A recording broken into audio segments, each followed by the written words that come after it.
Hello everyone, welcome back. Ooh. And so as usual, I'll be writing a programming or continuing writing a programming language in Rust. The language I'm focusing on currently is a base research language that I'm building out with a certain core of features that will be used for building other languages on top of, with a view to, once that core is done, building a bash alternative I'm provisionally calling Ash, and that will be focused on writing scripting programs with the ergonomics of bash, but some of the kind of syntax that we're more used to in a lot of modern programming languages like Go, Rust, and well, they're C-style languages, so maybe they're not such a modern syntax, but it's fairly ubiquitous at this stage.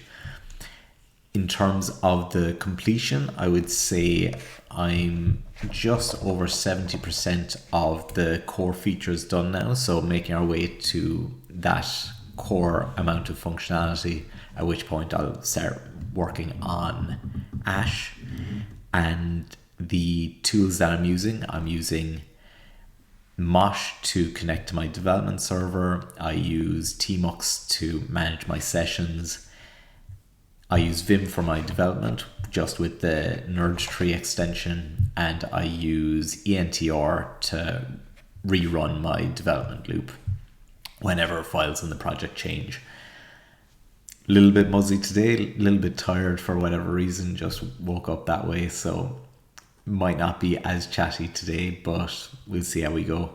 And yeah, just a reminder, check out the Discord. I think the link should be in the channel description. Let me know if that's not working, but hoping to maybe build a little bit of a community there around discussing topics to do with programming languages, programming language theory, things like that. Maybe discussions about features and things like that for the languages I'm working on here, and so on. So yeah, check that out if you have a moment. And so yeah, with that in mind, I'm going to, as always, just dive right in. The last thing I'd worked on was the object shorthand yesterday for initializing an object literal with properties that are variable names. And so I'm going to start looking at the spread operator. So the spread operator is in this language primarily for when you're constructing an object and you want an object or list. It says function call here, but I think this is making sure that the result of, so function call params. And so essentially when you're creating a new list, you can reuse elements of another list, or similarly, if you're creating a new object, you can reuse elements of another object. So let's dive right in. So as always, we'll jump into the parser first, though, I'll probably need some, so this uses just a dot notation as opposed to a triple dot notation. So I don't really need to do anything. I don't need to add anything new to the lexer here. So we have spreading for lists. We have spreading for objects, and do we have spreading for, I think this list version applies to both parameter lists and lists. So let's take a look at param list, and so that's a comma separated list, and that's also used for prop lists, but is made up of prop items.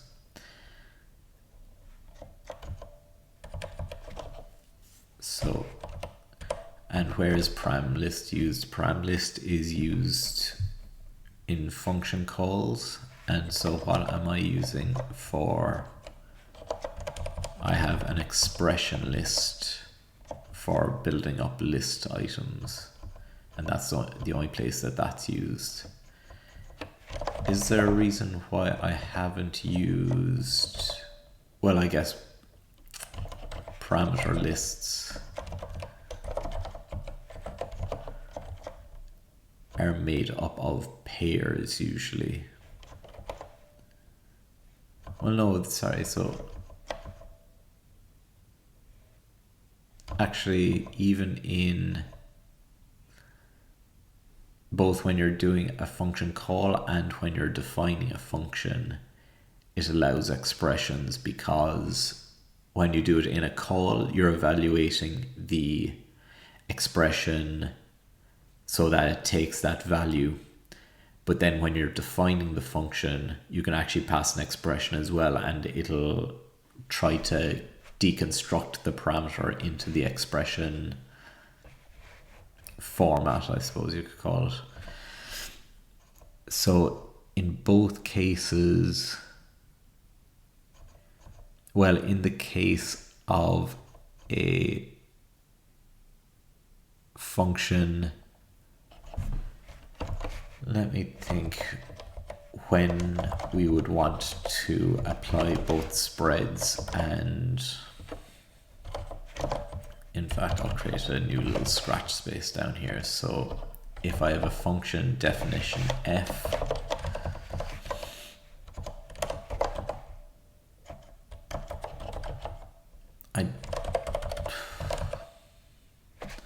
we could use that to allow support for var args. And that will be an unspread operation. So we're not looking at unspread today, we're looking at spread. So that would be something like that, which doesn't make sense in the context of defining a function. And then we also have, do I have support for defining anonymous functions? Actually, I don't think I do. So I'll add that down here as well.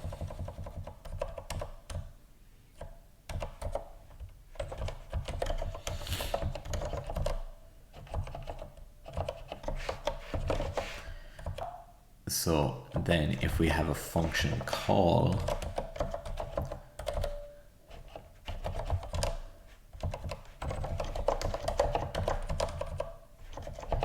then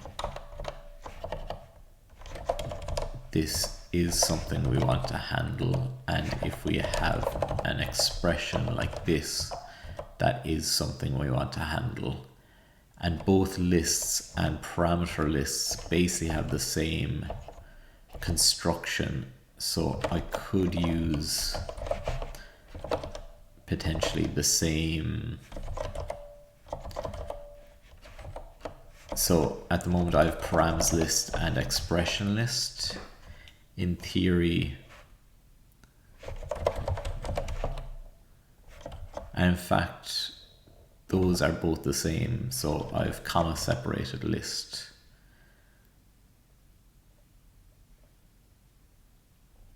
Of expression.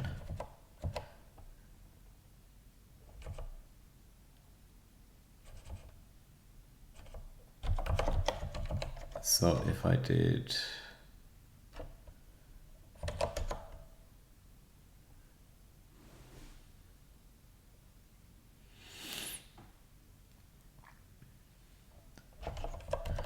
so first of all, I can, I believe, replace expression list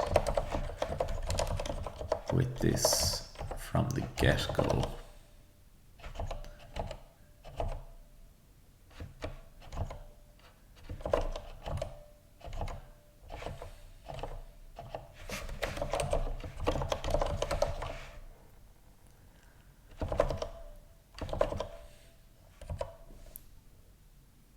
And then it's whether I want to use just expression list instead of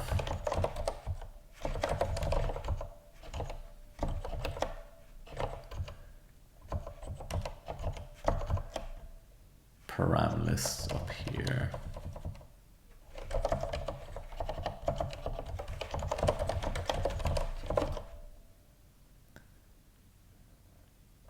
Still compiling.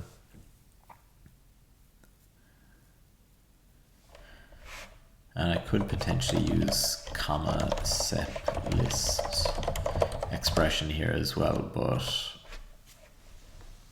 I guess adding a little abstraction to simplify that makes sense, I think.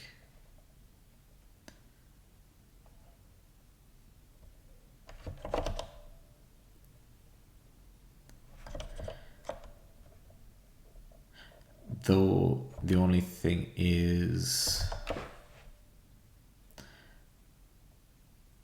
whether I want to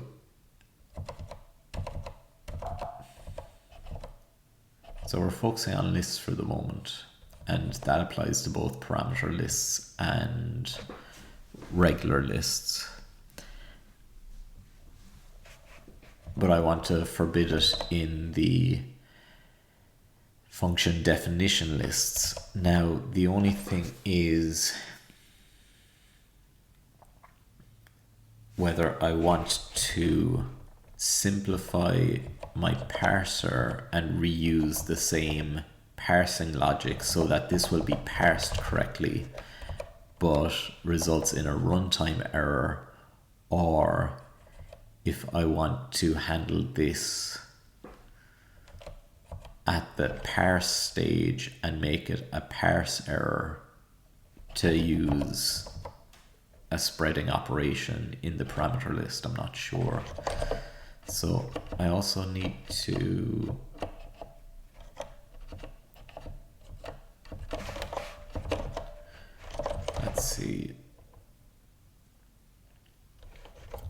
take a look at function calls. Yeah, and function calls are also using param lists, so I can replace that with expression list. And that's all compiling, so I'll save the newest version.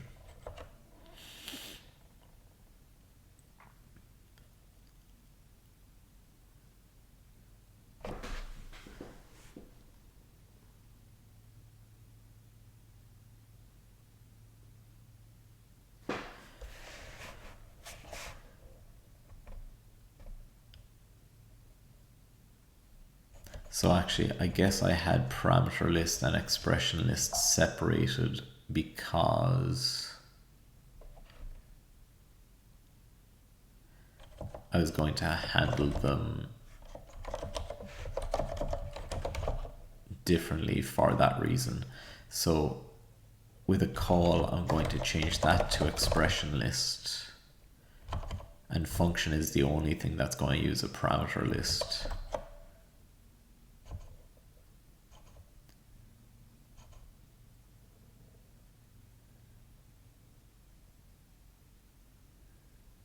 And we've comma separated lists. So comma separated list.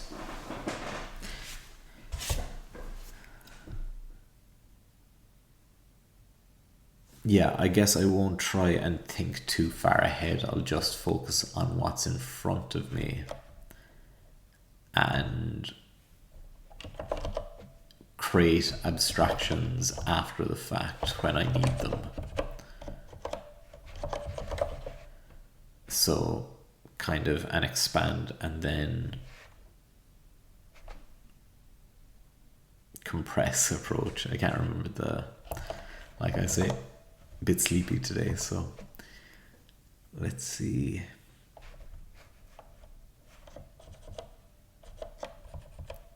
In expression list, any of these values can have a spread operator.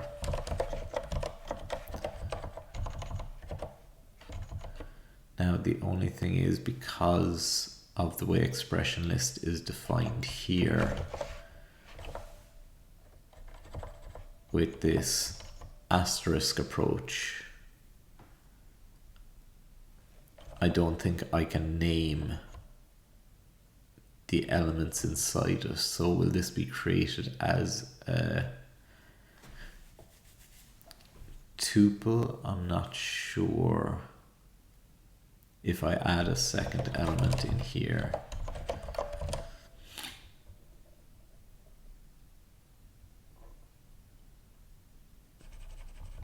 and then I'll also want to allow a dot dot after this expression if that expression is there. So I might actually go ahead and copy over the old version of expression list.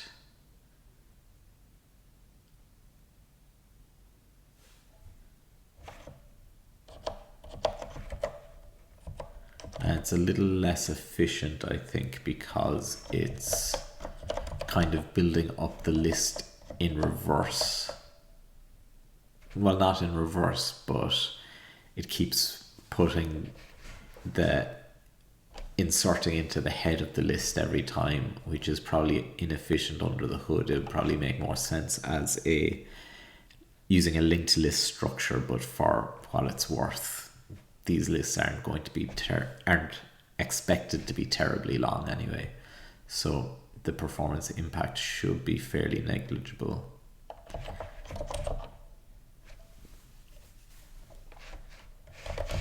So I'll remove talk about unspread for the moment.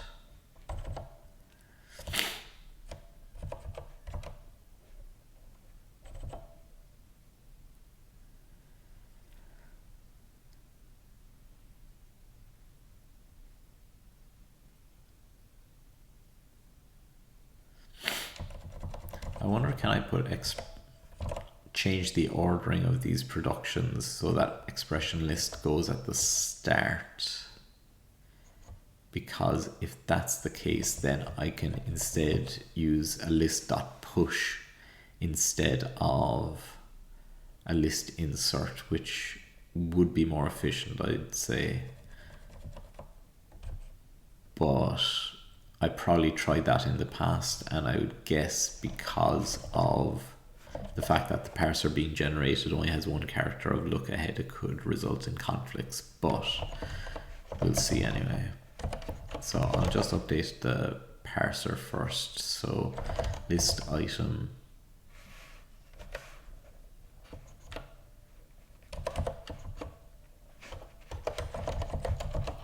so at the moment lists are a vector of expression, but that's going to be updated to be a list of list items, and list items are going to be expressions which may have a spread or unspread. So I'll save that.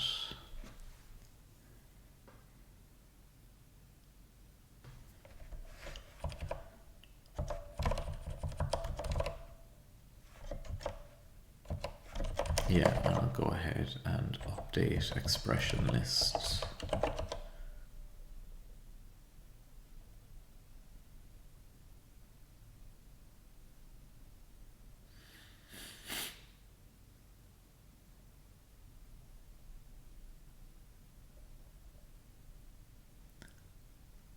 Yeah, so if I save this, this will probably compile as is.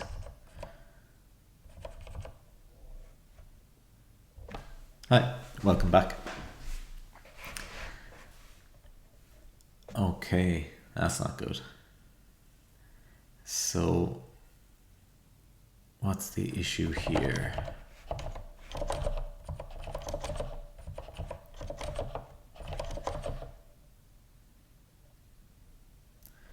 So I'll save that for the moment. I'll put it into my Scratch file just to remind myself.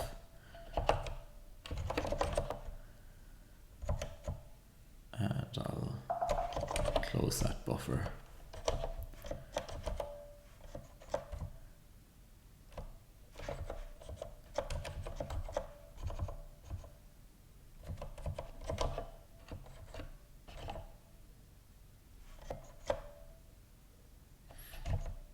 I wonder why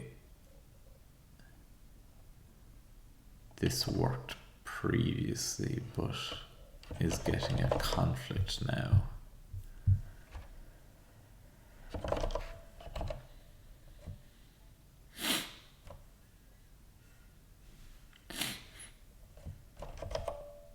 Is there some issue with the existing range operation? I'll comment that out and see does it improve things, but I'd say it won't.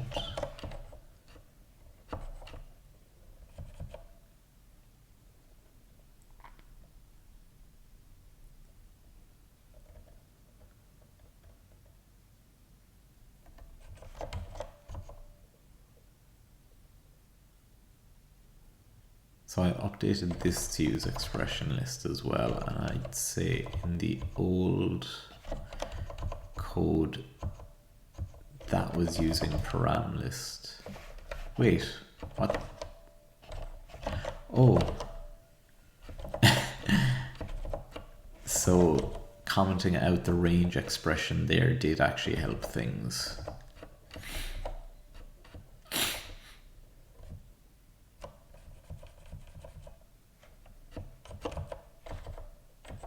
So that means I'm going to have a bit of a tricky situation to deal with. Now,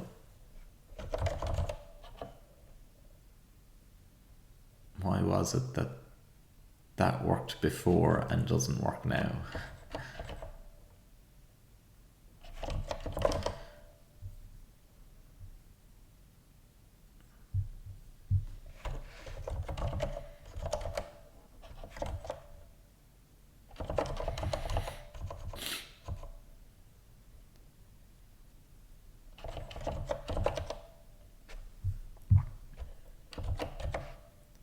So again, the output is too long, so I'll do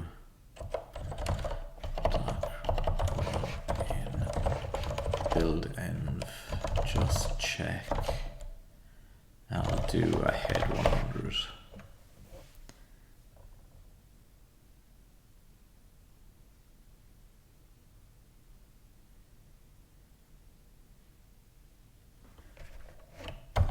Oh yeah, so I would need to do a redirect for standard error.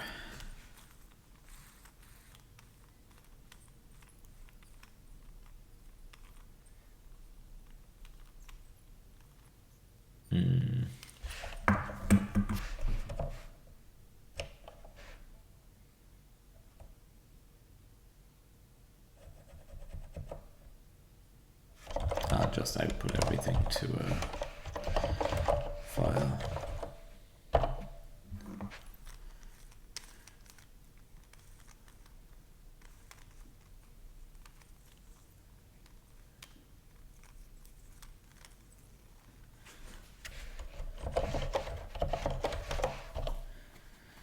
So what's the issue here?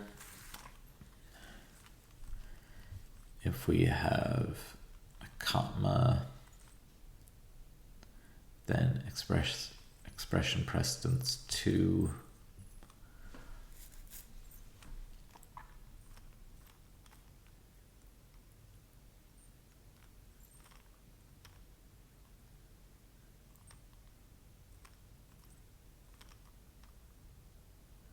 I guess when we encounter the dot dot, we can do what?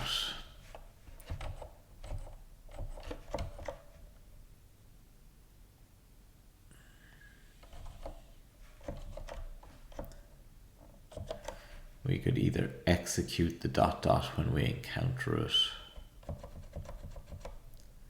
giving an unspread, or if an expression happens after it, then it could be that. So if we have, for example, a list 1, 2, 3, and we have dot dot,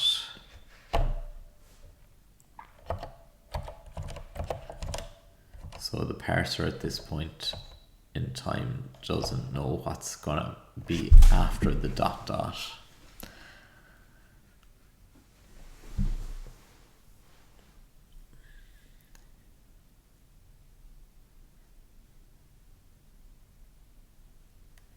Because in both types, I wonder why that, again, why that isn't an issue in the old version of the code.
Is it because in the old version of the code, in both of these productions, the left-hand side, so in the new version of the code, when I defined the range operation, the left-hand side is an expression precedence 2, whereas in this case, in the old case, the expression on the left-hand side is just a regular expression.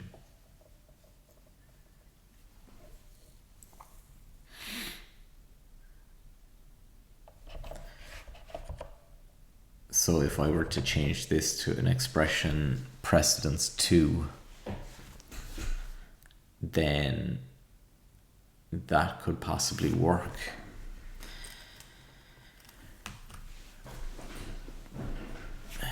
Because both can match the same values up to the same point, and it can then look at the expression afterwards. Let me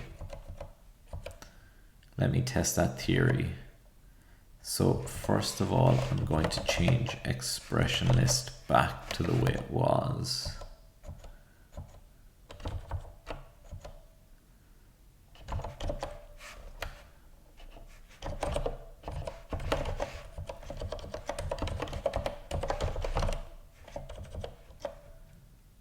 So we have that.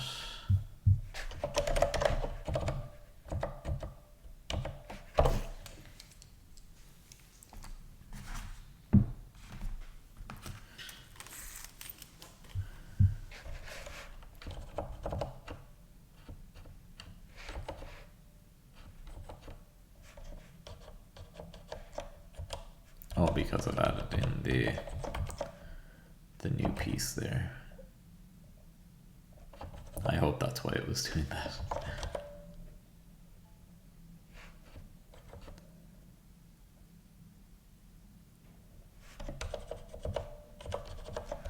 And I might then swap those expressions.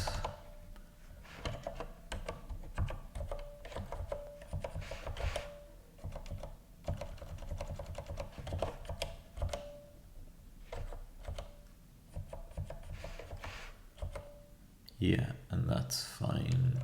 That's an expected error. So instead of expression precedence 1, I should be able to potentially put expression here and not have a conflict.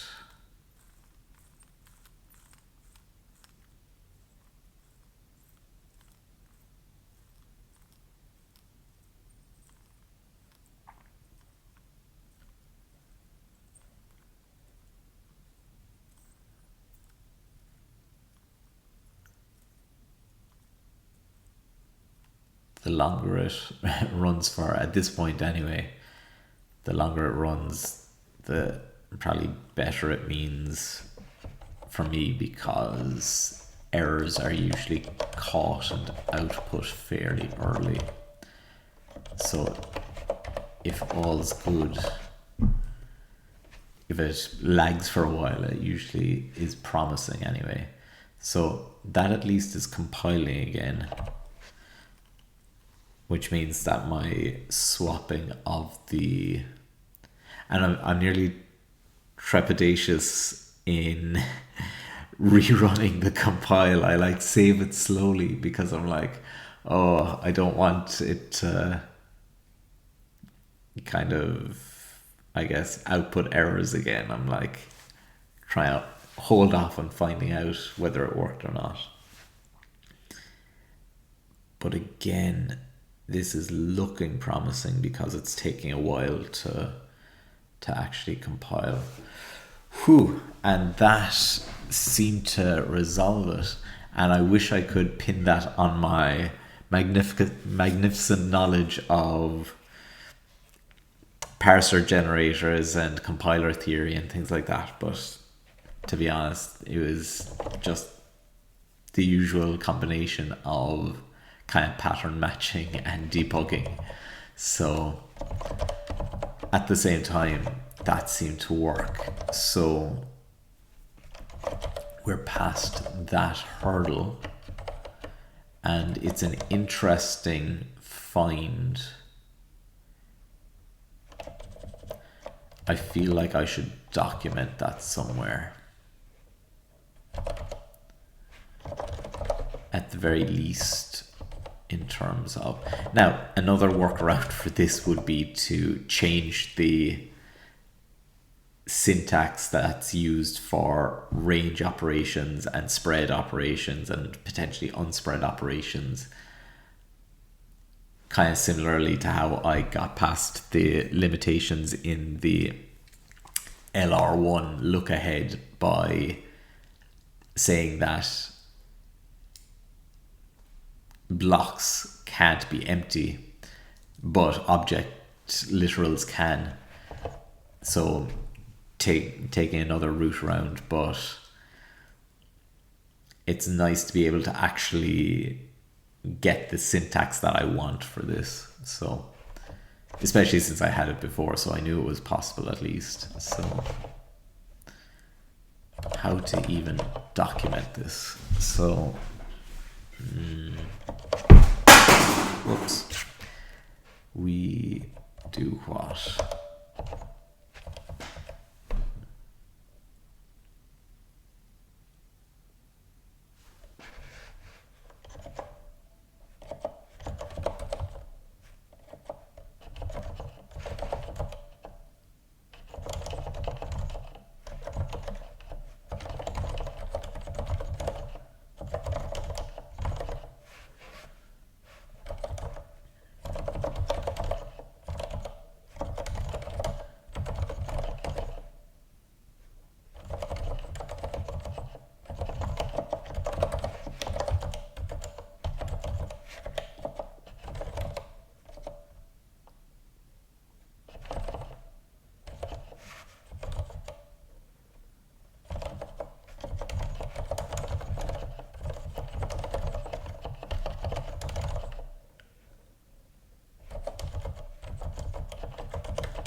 So that explains why we can use expression on the left hand side there.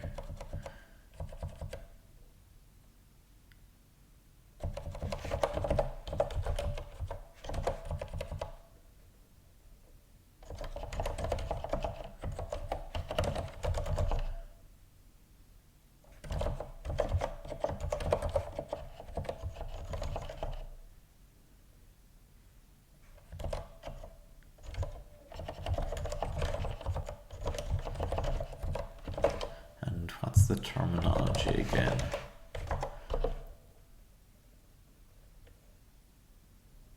An ambiguity.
And that could also be made into expression, I would say.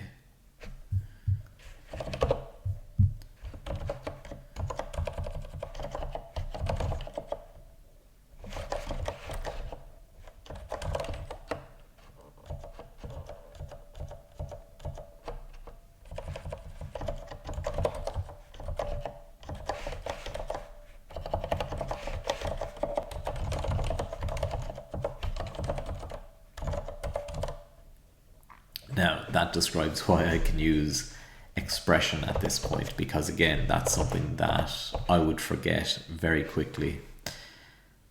And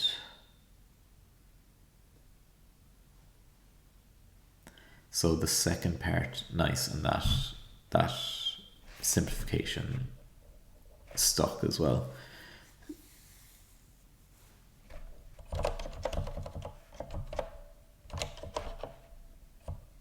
And one of the nice things about using expression here as well, instead of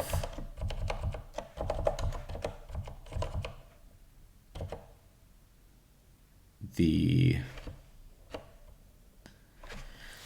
benefit of using expression as opposed to matching on the precedence level is that I will also get the location automatically handled, so I don't need to, in this production anyway, handle the location of the left anymore. Yeah.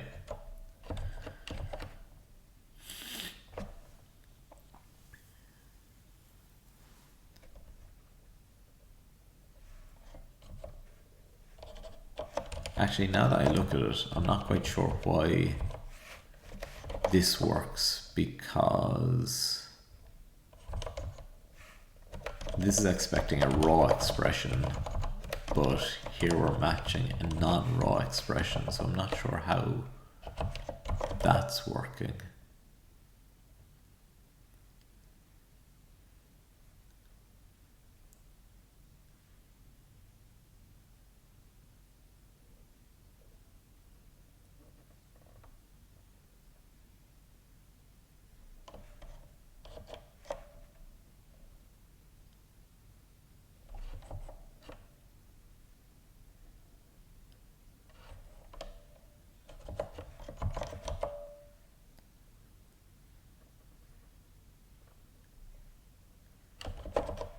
Okay, I guess I won't look a gift horse in the mouth.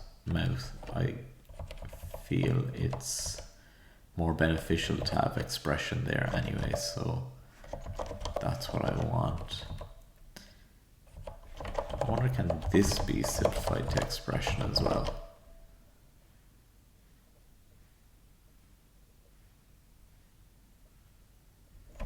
No. Clearly.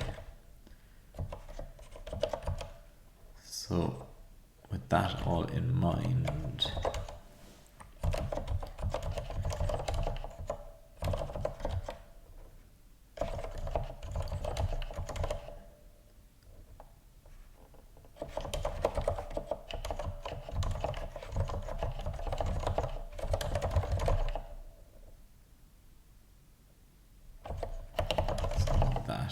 it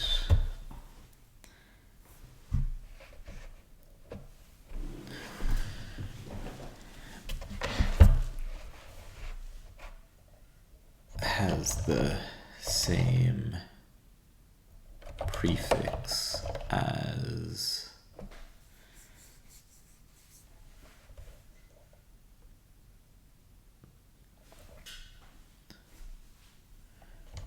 the productions in expression list, i.e.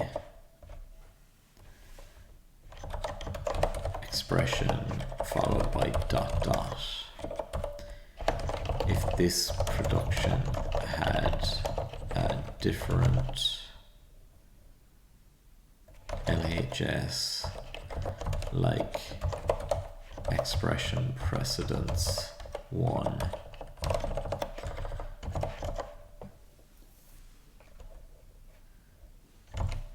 then this difference would result in an ambiguity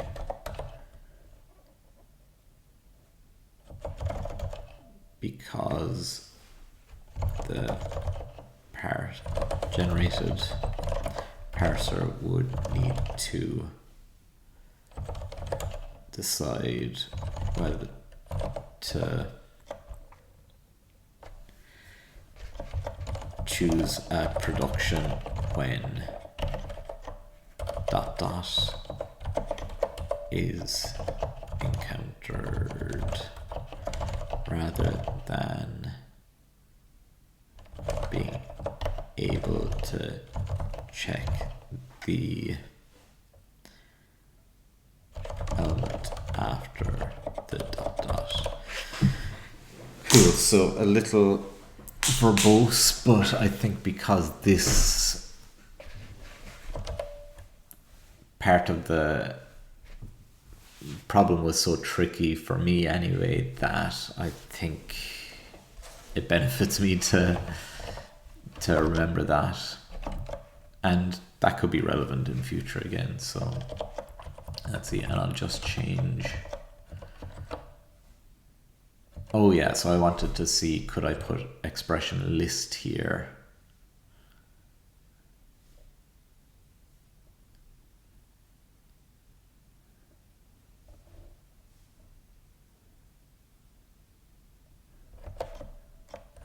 And then put the tail after it. But probably not for the same reason, because of the look ahead, I would say.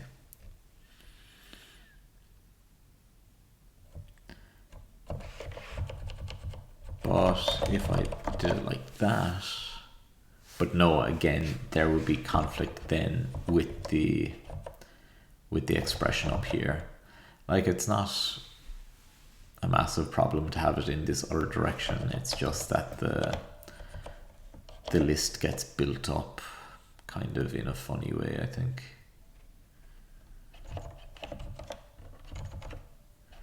But at the same time, I might be able to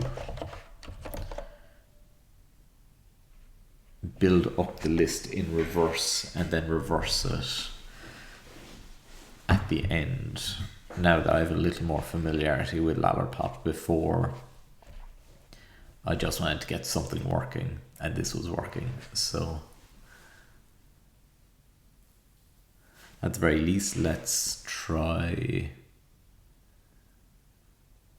this. I presume it's going to raise a conflict issue quickly enough. Yeah. So let's control and see that. So instead, let's take a look at where the expression lists get used.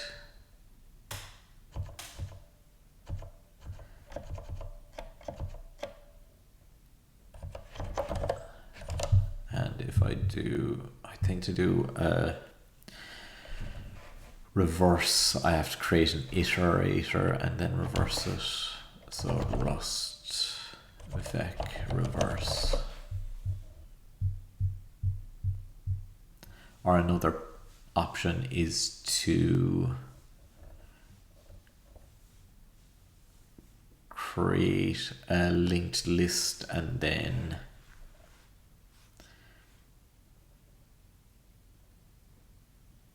I don't know, like create a linked list and then the same thing, kind of reverse it at the end.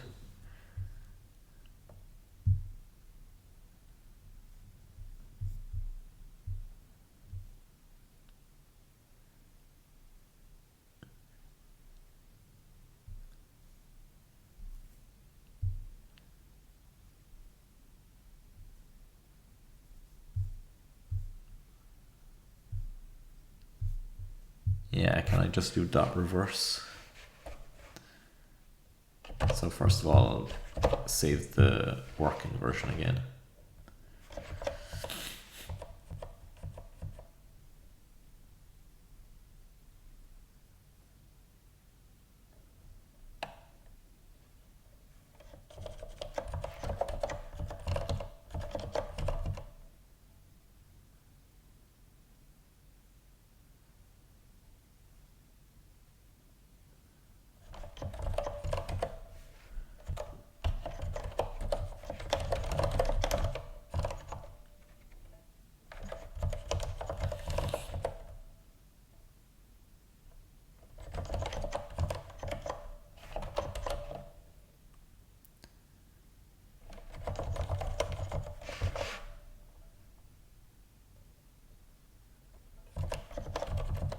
So I'll just call this that for the moment, just to see is what I'm thinking about going to work, and is there a way of simplifying that, but I'm not sure that there is.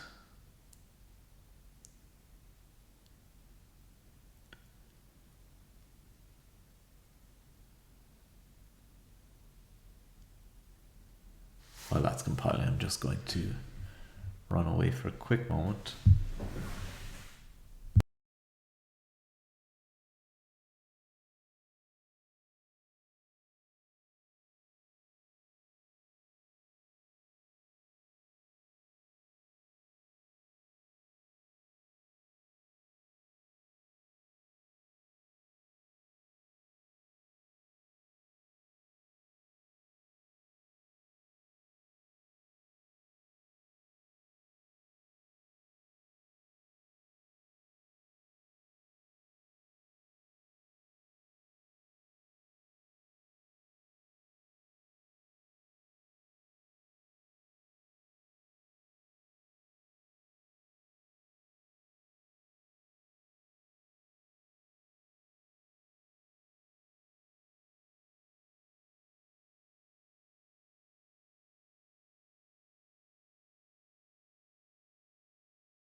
Cool. I have to say, I'm actually finding working on, and yeah, reverse seems to work there, but I'm finding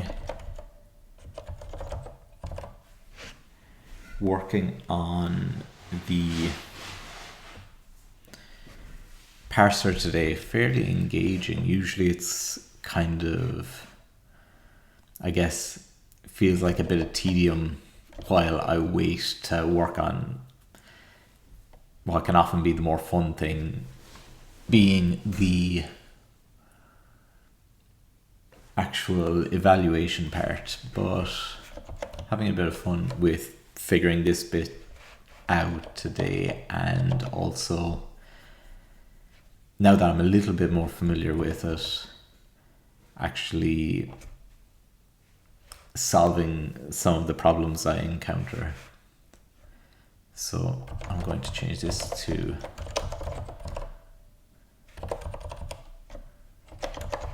this.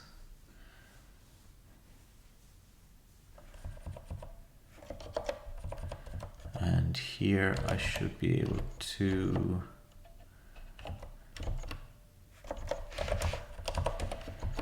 do what? Push. Yeah, I'd say I'm able to do a push here. So tail push, head, and then return the tail. Or not head, but rather list item.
Let's try that.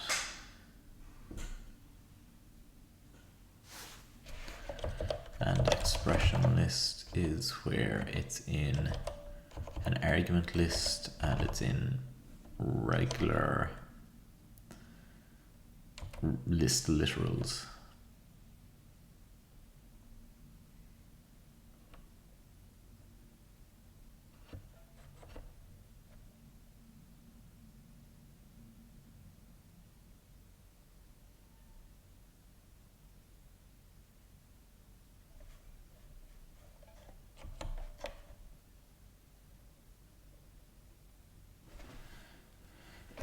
I was thinking there, why don't I add the spreading and unspreading into the comma separated list abstraction so that I can reuse it for prop items as well? And I think the reason for that is that they're kind of, the rules are slightly more complicated with, not very complicated, but just slightly different for prop items because sometimes, so I think you can apply spreading to a single prop item when you just have a variable name, but you can't do it for a prop item when you've a pair. And just thinking now as well, I really should have introduced the spread operator, or rather deconstruction earlier, so that I could add new tests with each feature, because I think I'll have to add a lot of new tests when I introduce deconstructing. But that'll be one of the last features to add anyway, so it should be okay. Anywho, let's see. Expected raw expression found tuple, is that because of the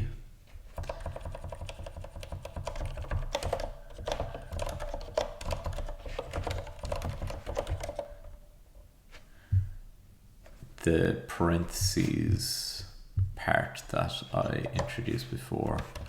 So first I have to check out arguments, which is an expression list. Previously it was a param list. So I'm not sure why. So param list is a vector of expressions, and so is my expression list. So I'm not quite sure why changing that.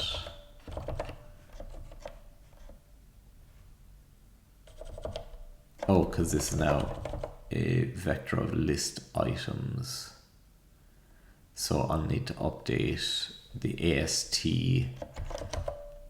call to take an array of list items, and this can be simplified as well to just args.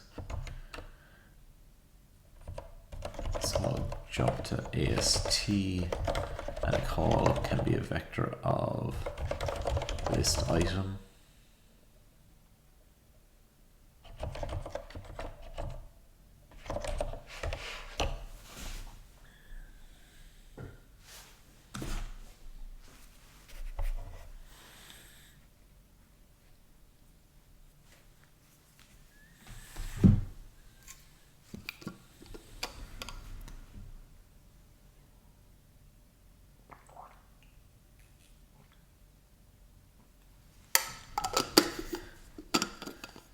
Okay, and so now the evaluator has to be updated to handle the fact that it's a list item rather than a, what have you, just expression list.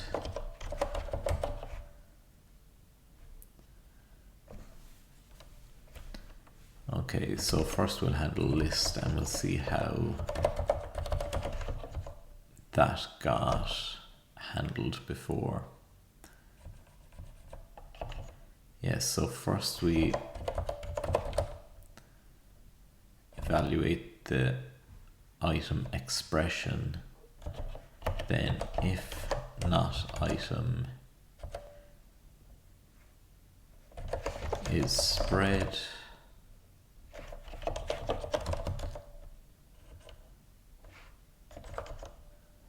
vals push v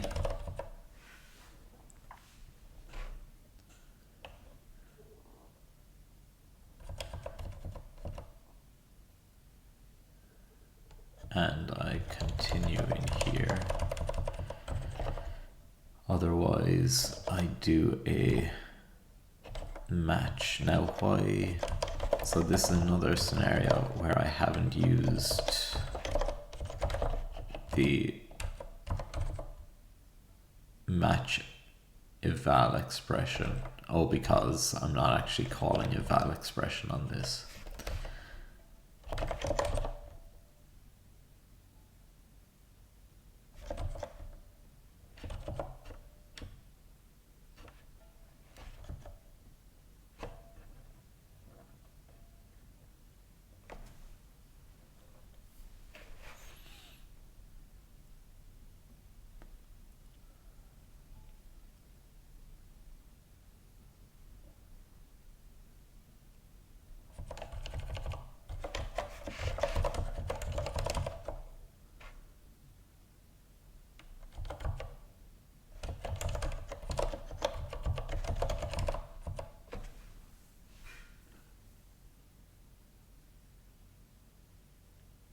Yeah, and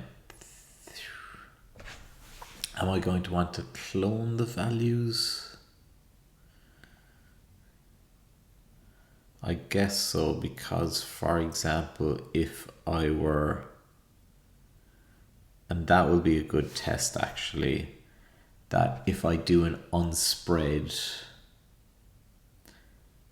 and the list contains an object, that I'll have two references to the same object, and updating one should update the other because it should be the same. The two references should be targeting the same object. Hi, welcome to the channel. So with that in mind, I'm going to push that item as well. And let's see, I'll return a new error.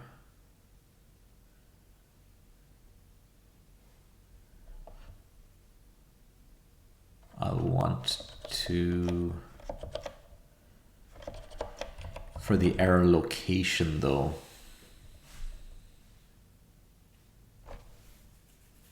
I'm going experience with 64-bit specifically. To be honest, yeah, any experience I have is over a decade old, I would say. Maybe close to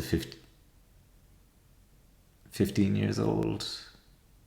Over a decade anyway, ago that I did it. So I used to look into those kind of things a lot, but these days all that is just, it's not in my working memory at the moment. Oh, the output of the compiler? Well, I'm actually developing an interpreter, so probably an order of magnitude easier. Order of magnitude? Yeah. So a lot easier than a compiler anyway. If I was to do a compiler, I would probably use some kind of existing backend like LLVM or something anyway, so that I wouldn't have to think about assembly language myself.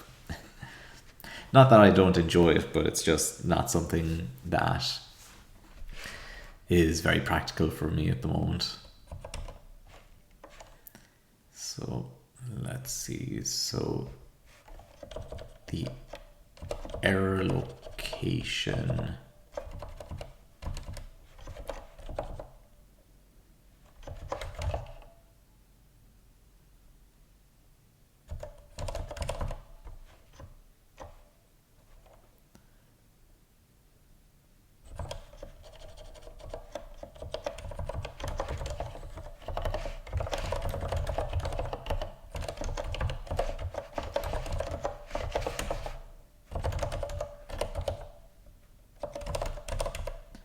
So I'll want to put a new,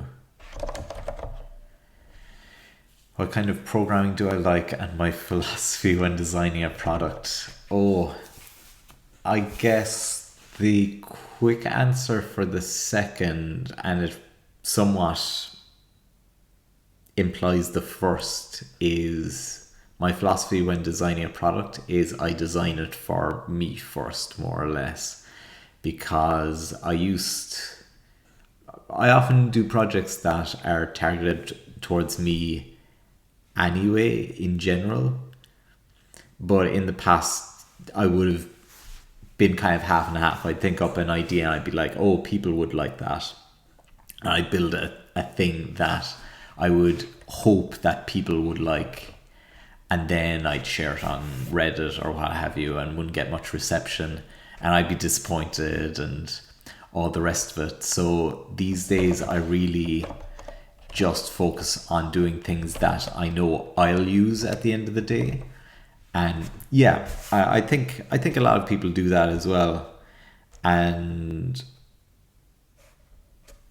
it's something that I've always tried to do, but the more I do projects, the more I put an emphasis on that. I'm kind of thinking, am I really going to use this thing? And I only put as much effort into it as I think I'll get benefit from it. And then if others use it and get benefit from it, that's a great bonus. But first and foremost, I need to get some value out of it for myself, so that I'm actually making use of my time. So that's probably the big one. And then what kind of programming I like. At this stage, I guess, well, it's an interesting one. There's probably lots of different layers. I just like problem solving in general, but the things that will allow me to enjoy programming more are a quick turnaround time between editing code and actually seeing the result, having an environment that makes that easy, whether that's having a REPL or a hot reload mechanism or something like that. Those kind of tools make things a lot more interesting to me. That's probably one of the key ones, because if that loop is slow or complicated or made up of multiple steps, then it really just sucks. That I have a real problem focusing at that point. So that's probably one of the key ones. And then I guess if the language itself is kind of interesting, even though I've kind of gone beyond the point of being interested in languages in and of themselves as nice ways of changing how you think about programming. These days I'm much more in the camp of, if something's easy to read and easy to maintain, that's kind of the most value. I value kind of simplicity and consistency above a lot of other things these days. So what was the error? Only lists. Spread non-list.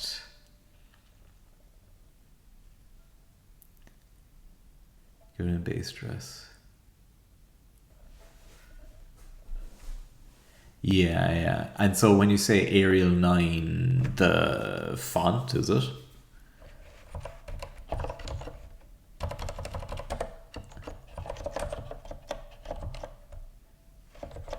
Or maybe I'm misinterpreting. Oh, okay. Yeah, that's really cool. And yeah, that sounds like a neat assignment. And is that something that you did in, so when you were saying assembly, is that something that you did in assembly or a higher level language?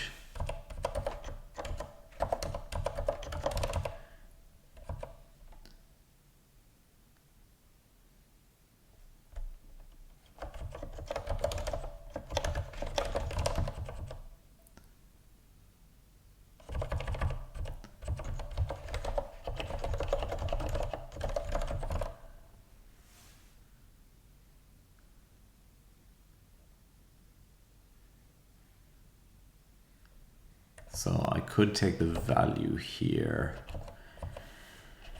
and output the type.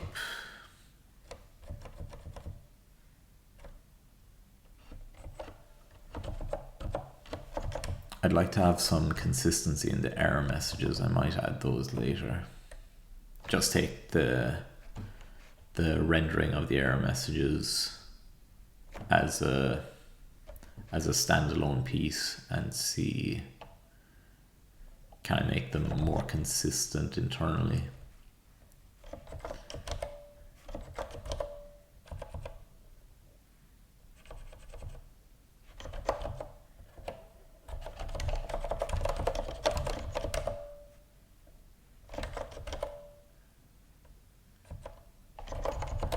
Render type of value.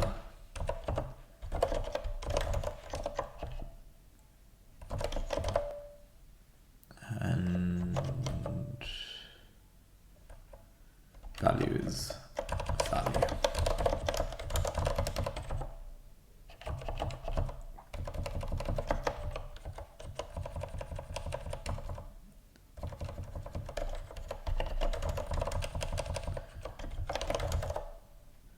And I'd say I'll have to clone that, but let's see anyway.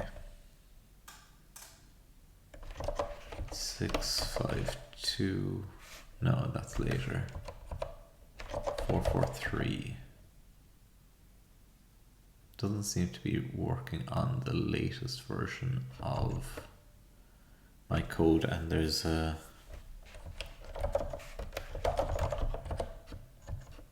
mismatched type in the parser. I wonder if that is the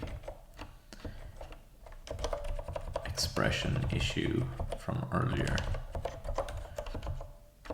So that I'd have to put in expression precedence 1.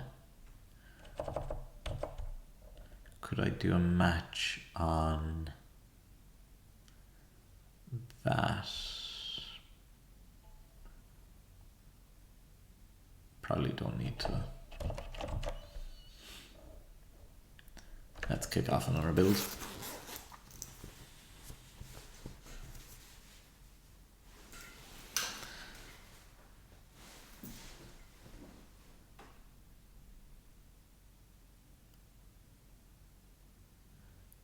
Okay, that's really interesting. It sounds very low level. I mean, that sounds like a lot of fun.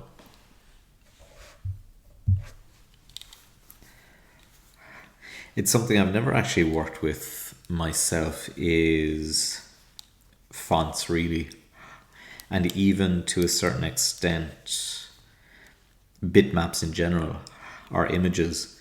It's just a whole, even though I've got somewhat of an interest in image processing and image vision and things like that, but it's something I never quite got into in terms of dedicating time to it in the end. I guess there was a lot of maths involved, and that would be one of my weak points, definitely. So, but it is an area that I think is quite nice. And I mean, as I get more experienced, even though my development environment is fairly bare bones, not as I get more experience, but actually just as I get older, I actually have come to appreciate the just aesthetics of things a lot more in the design. So I think it's an important part. So 443, expected a reference, consider borrowing there. Use size can't be dereferenced. So do I just do it like that? I wonder.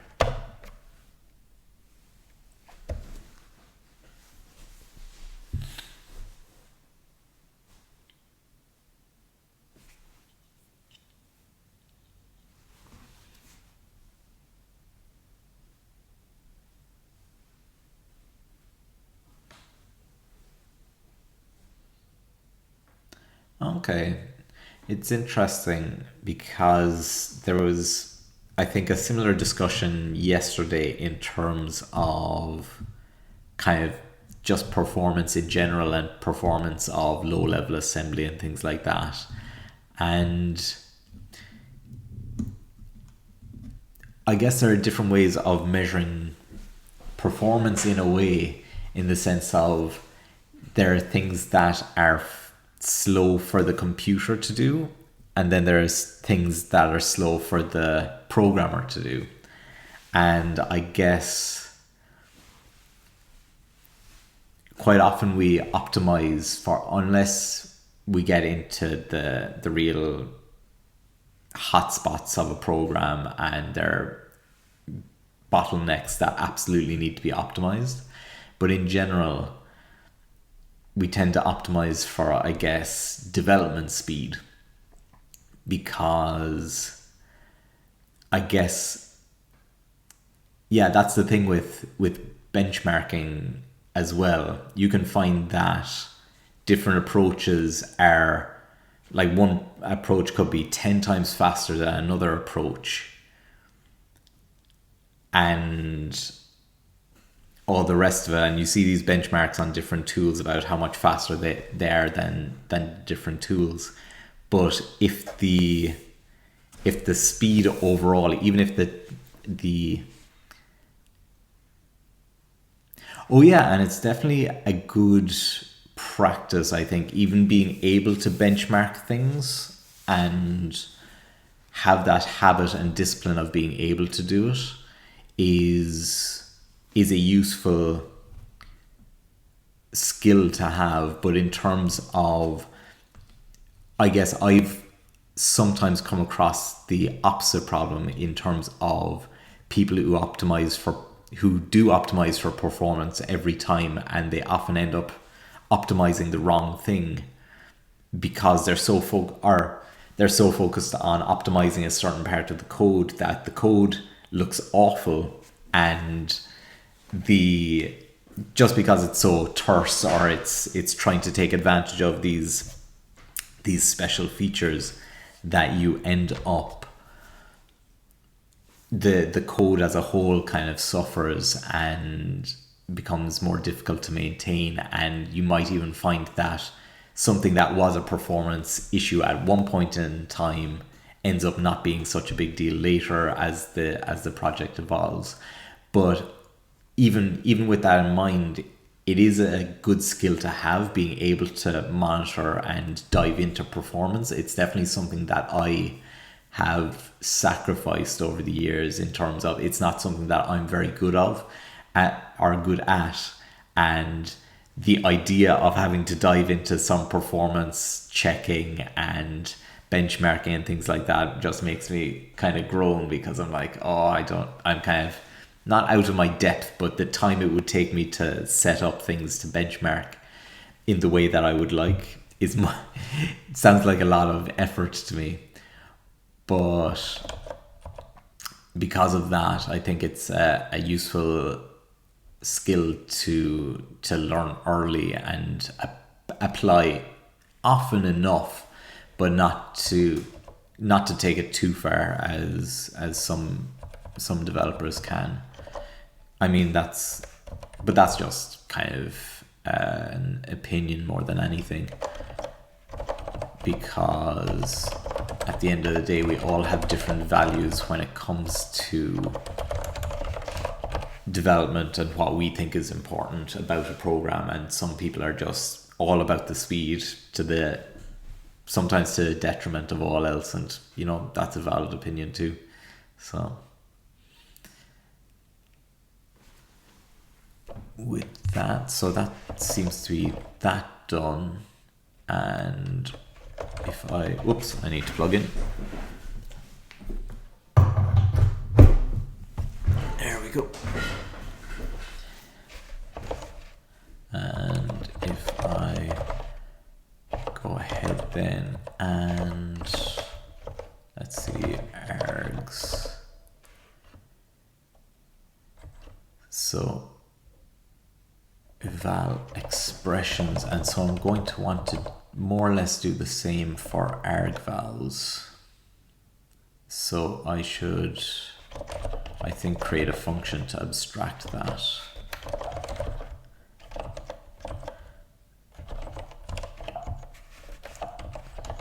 And just call it eval list, and I can call it directly there.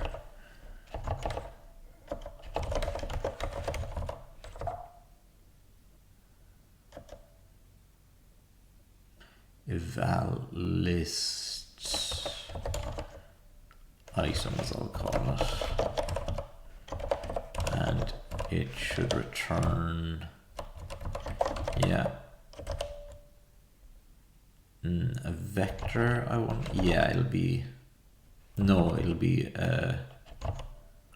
or hang on, let's see. I guess I'll return the vector and then I'll convert it to a list at the end there. And I don't know, I've a bit of a tumultuous relationship with the idea of procrastination and laziness and things like that, because over the years I've often been at periods where I've considered myself to be lazy or to be procrastinating and things like that. But sometimes there are times where, number one, it also comes down to brain chemistry and things like that. So some of us can sit down and focus on something for ages, then some of us have to break it up into different slots. And for me anyway, procrastinating can be a bit of a loaded term. And there's also just the idea that sometimes your brain needs to rest too. And I think that thinking about coding without actually doing the coding can be fairly valuable too.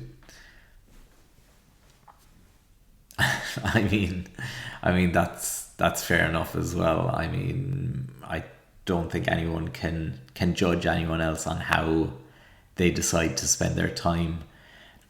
I myself anyway have taken lots of extended breaks from the things that I like to do, whether it's programming, or I've taken extended breaks where I haven't done any proper exercise for a long time. And sometimes I think your body and mind just need that. I mean, if I feel like today's society is so and I know it's easy to go back to all these things are societal problems, but I don't feel like we should have to feel like all of our time is generating value for it to be valuable time. I don't have to be always improving my knowledge and improving my CV, otherwise I'm procrastinating. I think it's just as valid if someone wants to spend that time playing games or spending the time however they want. I think, I mean, yeah, you can get philosophical with it as well, and I feel like learning to meditate for me in particular has helped me appreciate the importance of having time where you just genuinely do nothing. And so if it's valid for a person to spend a certain amount of time, whether it's 10 minutes or an hour or 2 hours or a day, just meditating, which on paper sounds like you're doing nothing, if that's valid, then I think it's as valid to do anything else that you want with your time as well. Not that we should need to be validated for how we decide to spend our time. Made a document to write my ideas on programming syntax. Not necessarily a document, but I have a few notebooks that I've been scratching away some ideas on, and sometimes they translate fairly well from paper to screen. Sometimes they don't make as sense when I actually applied them in practice. So that's kind of one of the reasons why I'm developing the language at the moment, is because I found one of the best ways to play around with language ideas is to actually start with a functioning language and add those different syntaxes on and play around with how they feel, how they look, and things like that. So that's actually kind of one of the reasons why I'm developing this, just to put more of a practical application of those ideas that I was scratching down.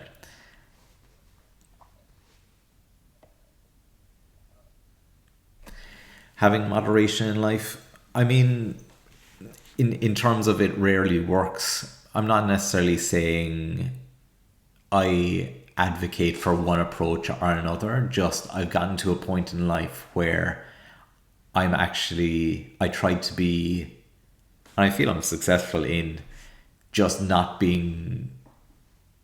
judging what approach anyone decides to take in life. If one person decides that they want to go all out and take things to the extreme, and another person decides, you know what, I'm content with my lot in life, then I think both of those approaches are valid. I've actually a poster, I don't have it hung on the wall yet, but it's a quote from, what's it, Bill Watterson, who does Calvin and Hobbes, from, I think he gave a talk at his alma mater, and I think there's a great quote in it, how someone who takes an undemanding job because it affords him the time to pursue other interests and activities is considered a flake, but as if that person is not living up to their potential, as if a job title and salary are the sole measure of human worth. And so, in a culture that relentlessly promotes avarice and excess as the good life, a person happy doing his own work is usually considered an eccentric if not as subversive. And I think that line on its own even is very powerful. And I actually struggled a lot with mental health issues, well, my whole life really, but there was a period last year in particular. I mean, it's last year now. In the last week, it's been last year. Otherwise, I'd be saying this year. But where I was having a lot of difficulty even just feeling happy or content at any given time. And even that also made me realize that even if a person is doing just, the bare minimum, they're just coasting, they're just doing what they need to do to get through the day, get home, relax, and do whatever it is that makes them happy or content, whether that's watching trash TV or spending time with their family or any of those kind of things. To me, that's just as valid as someone who's out there, breaking their back, trying to change the world and things like that. Because I guess at the end of the day as well, all of us only have a finite amount of time on this planet, and again, it gets philosophical, but as long as you're spending it in a way that suits you, I think that's the most important, rather than what society expects you to do or other people in your life expect you to do and things like that. As long as it's something that, like, if you're able to get a bit of joy and contentment out of your life, I think that's the most important. And if it feels like procrastinating, that could just be someone else's words in your ear. I've often find that that's the case for me anyway. But yeah, opening Notepad and writing down some code to see how it feels definitely works too. And that, I mean, there's all kinds of levels, and sometimes I like writing it down with a pen and paper, like actually writing code as if, I don't know, it was the 1600s or something, like quill and ink or something. And just, I guess, activate different parts of your brain or what have you. But to be honest, it's all, I guess, a lot of that just comes down to creativity. And because there isn't necessarily a specific goal at the end of it. I mean, there can be, but like a lot of creativity, you're often starting from a certain base and just spreading out as much as you can in terms of branching, traveling down different routes and seeing what works, seeing what doesn't work, hitting dead ends, coming back, trying something else. And whether you do that on a notepad, pen and paper, in an actual programming environment, it's all just to I guess, get those creative juices flowing, so to speak.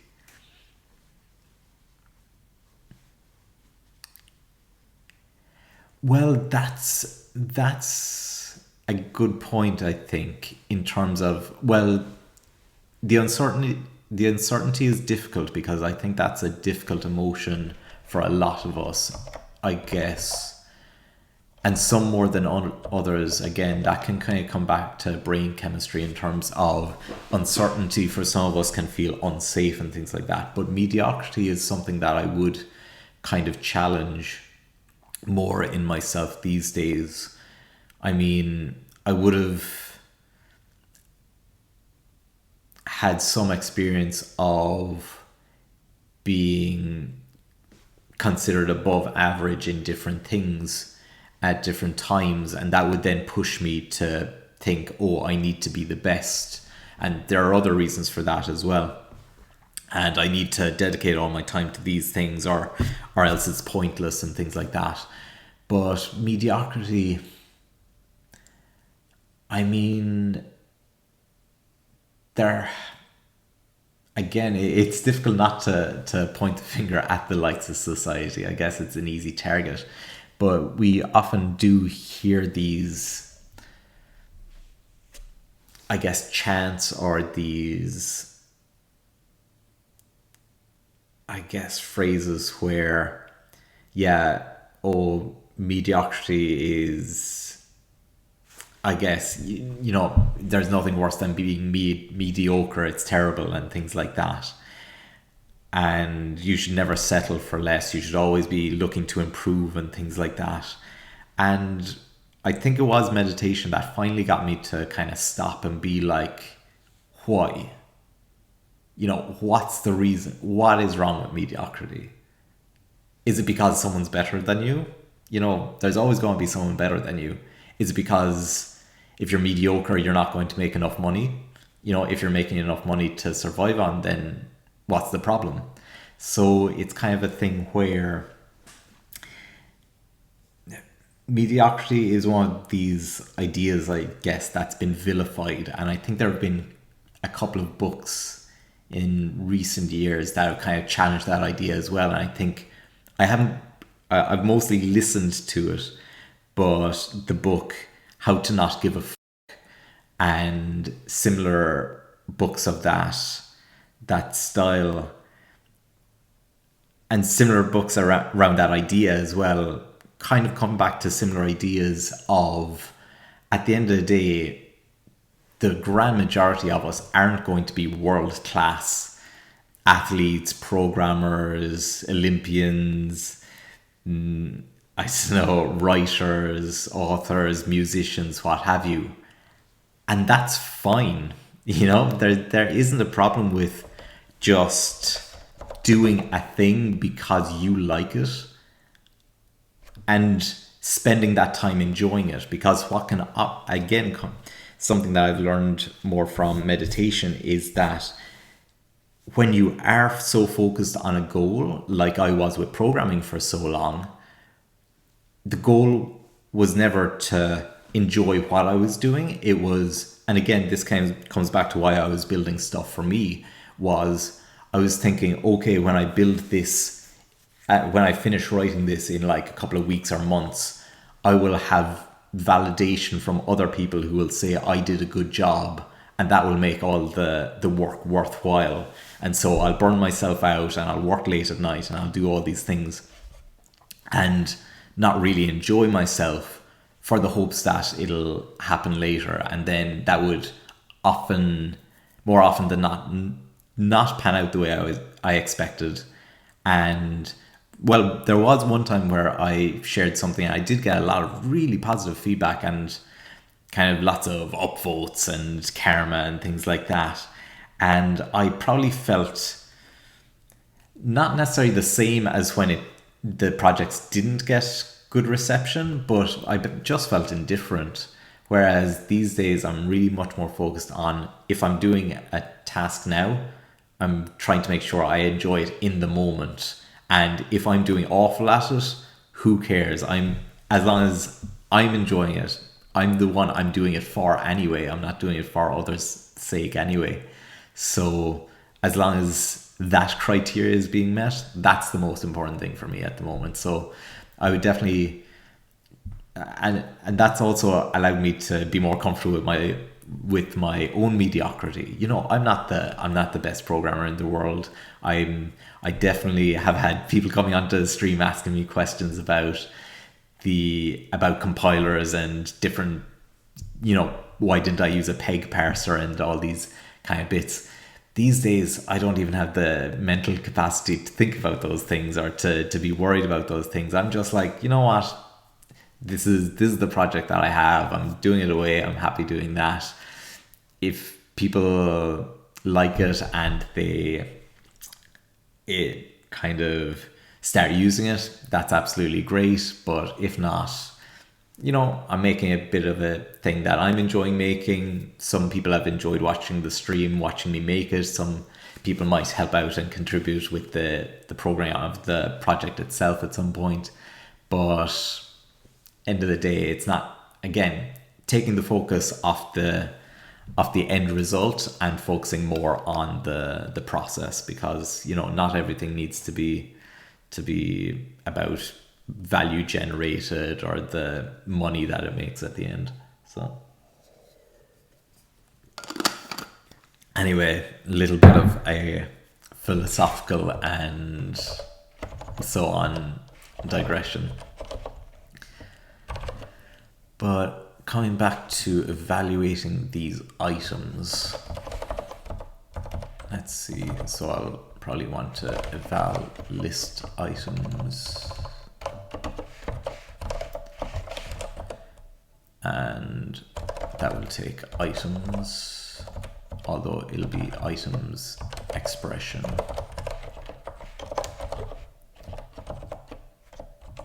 And it'll return a vector of valref with source. And it'll take, I guess, context, scopes, and expression.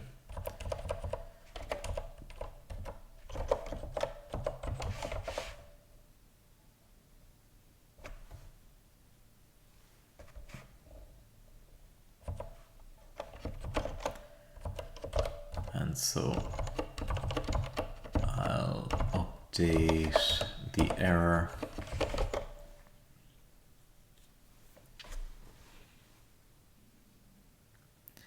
Most stack operations can be removed to make the optimal program.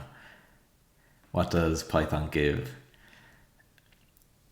Garbage collection and syntax quality of life. I mean, so yeah, I would consider myself to have a good amount of experience with Python, and yes, those are some of the benefits. But if you're like, I would say fairly genuinely, if you're talking about things like worrying about register allocation and calling convention, I guess it depends on what level of the stack you're working on. So again, if you're focusing on like embedded systems and small programs that do simple things really efficiently, then that kind of stuff matters. I guess ABI is maybe a layer removed and is a little more higher level, but if you're talking about register allocation, I feel it's fairly low level. Like if you're worried about those kind of things, then Python just isn't in your radar. I feel it's solving a different problem than the problem you're solving. So Python is kind of solving the problem of how do we make, well, I was going to say, how do we make big programs that are easy to maintain, and I guess, yeah, that's probably one of the main goals, big programs that are easy to maintain. Whereas if you're talking about register allocation, you're really talking about how do we make tiny programs that are really efficient. Rebranding seed to Jaffa Cake ++. Yeah, okay. Thanks for the suggestion. So more digestible, definitely. As a name though, I think that's actually kind of cute. Jaffa Cake ++. So let's see. So we have eval list items. So I'm going to change that to just. Will I change it from? Yeah.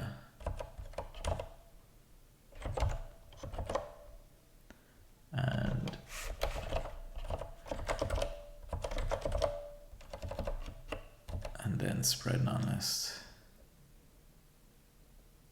Oh, well, I think you're well on top with that. I don't think there's any catching up needed in that regard. If that's the quality of your material anyway. Yeah, in our stand-ups at work, there was a time where we were starting the stand-ups with our worst dad jokes. I can't remember any of them myself, thank goodness. Maybe it's the trauma that I was trying to repress, but yeah, that was a bit of fun. So let's see.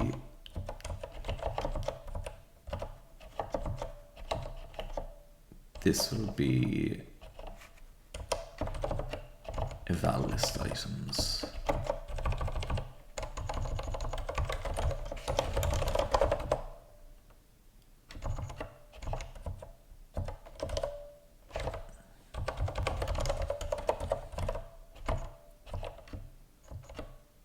Why is it items expression again? So if I have an AST,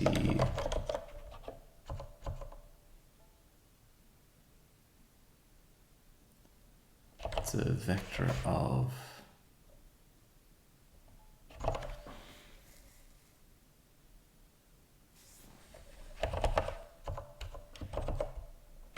that's raw expression. Anyway, so we'll go vals and we'll add a context on here where val list items failed.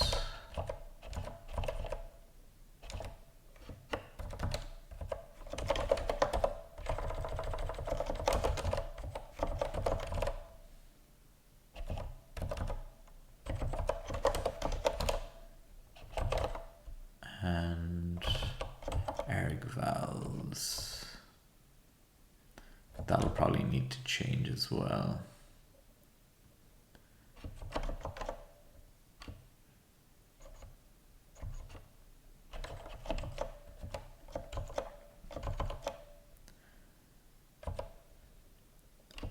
Yeah, and call args is fine as that name, I think.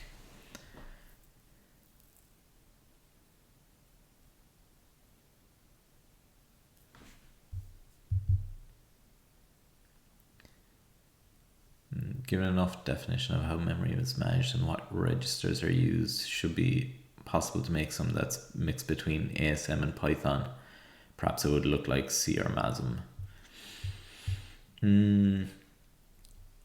Again, it kind of goes back to who and what you're targeting, because again, the targets of those languages are so kind of different that it's kind of, those are nearly antagonistic goals. So one of the goals of Python is to be almost human readable, so nearly read more like English, like the fact that the ampersands are in a Boolean expression are replaced with the word and or things like that, or the fact that a check for null is not none. And so when you mix that with the goal of, I want to have loads of control over the registers and the CPU and things like that, then that's kind of a conflicting goal, because you're kind of saying, on one hand, with Python, I want to have code that's very easy for human readers to read. And then when you're talking about register allocation, you're saying, I want to develop code that's really easy for computers to read. Those would be fairly antagonistic goals, I would say. They're kind of at odds with each other. So it would be, again, I wouldn't discourage anyone from playing around and trying stuff out, but just as a perspective on that as a goal, those two sub goals seem kind of at odds.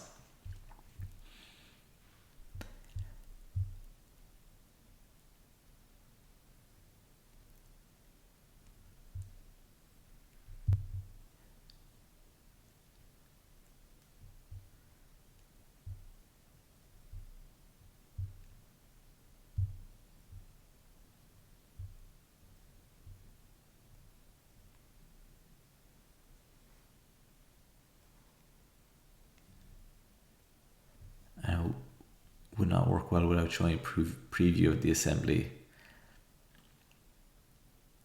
It's not obvious that it would be an improvement over only using assembly. I mean, yeah, like I say, it's there's no harm in playing around with the idea, but in terms of, for me anyway, when I was writing a bit of assembly, similar to Pilfer's comments, I think it's fun in its own right because you're learning about the CPU and things like that, but it's like, again, when you're considering in general, when you're writing, say, a for loop, or something like that, and it's already an abstraction of maybe half a dozen instructions on its own, and then the operations within the for loop. So you're talking about the initialization, the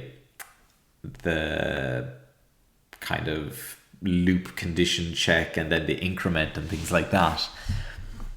I guess the benefit of the high level language is that it's abstracting a lot of the assembly language away, because a lot of it can be considered boilerplate. I guess we've identified a certain number of patterns of instructions that we've been able to abstract into a higher level syntax. And so I would agree that it tends to take a bit longer to write assembly, but then it's been a long time since I've written that anyway. It's really not that fresh in my memory.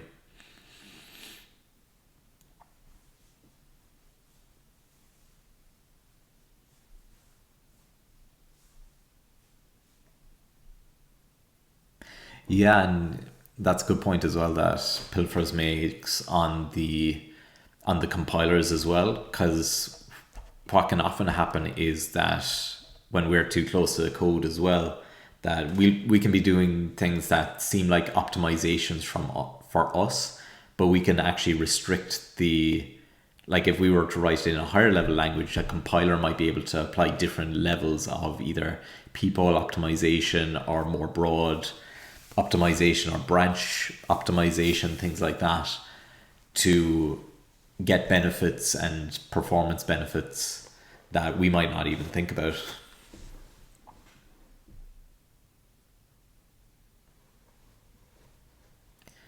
Yeah, and like that's an absolutely valid approach, but it also depends on what problem you're solving.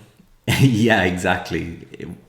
What problem you're solving and what the constraints are. So if you, but at the same time, pilfers, that also depends on the domain you're working in. So if you're working in an embedded system and you're working on making sure that the code is as lean and as efficient as possible, then you can dedicate that amount of time to doing that.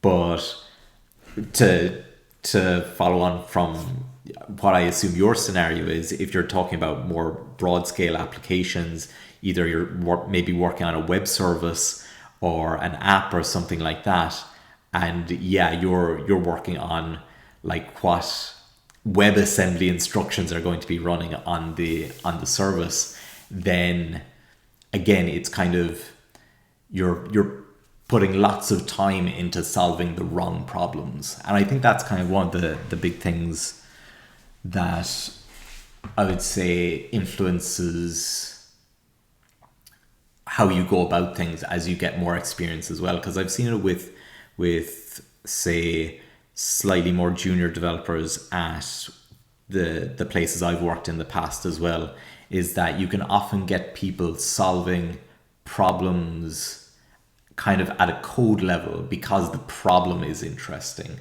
rather than solving problems because the problem is something that someone else has a problem with. So I think when we're but that's also a blanket statement. I'm not saying everyone does that, but it is a thing that I've noticed sometimes, is that when people are getting started off, because the most exposure they have is to problems in the space that they're currently working in, we're trying to optimize for those things. But then, especially when you kind of get involved in different workplaces and things like that, you see how much time you need to spend on solving other people's problems as well.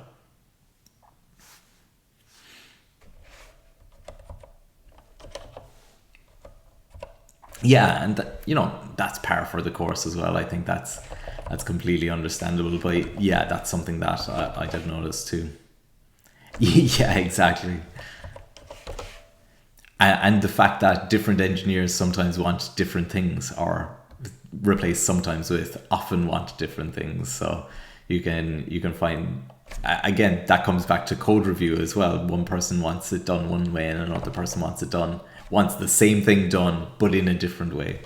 So it can be difficult to get everyone happy, but I guess it's not about making everyone happy. It's about all of us learning to, what's the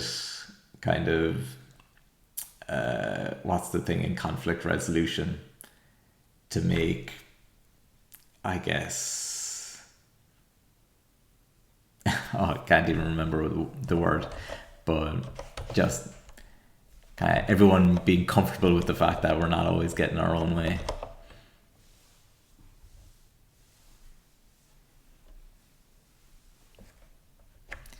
So eval item, and we have eval call args. What's that looking like so far when I evaluate that? So that's going to be okay. Yeah, that's fine, the function. So that's just a type error. That's not found in this scope. So that should be a vector of expression. And 646.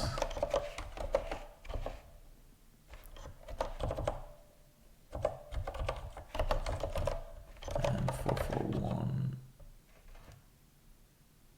That's fine, I'll leave that for the moment. Let's try compiling that.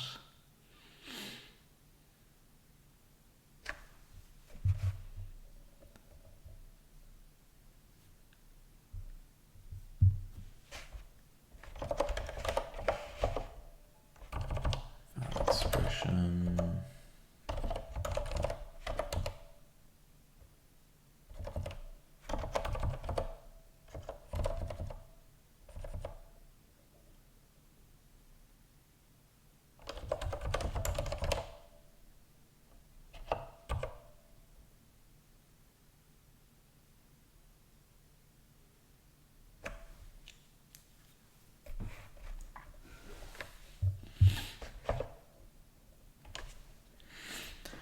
I mean,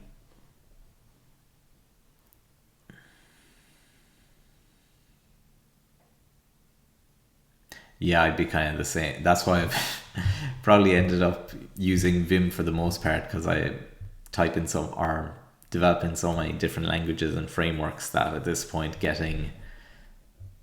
it's the closest I'm going to get to well, no, that's being facetious. Lots of editors handle most of the modern languages, but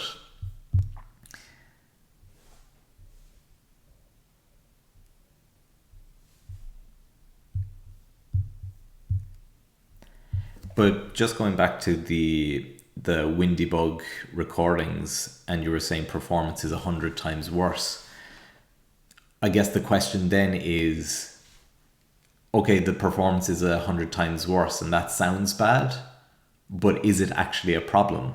You know, are there people out there that are trying to use this tool but not using it because the performance is so bad? And so if it's a problem that lots of people are having, then it could be worthwhile while actually improving on it. But if it's 100 times worse but still works absolutely fine, then it could be, again, it might not be a problem that,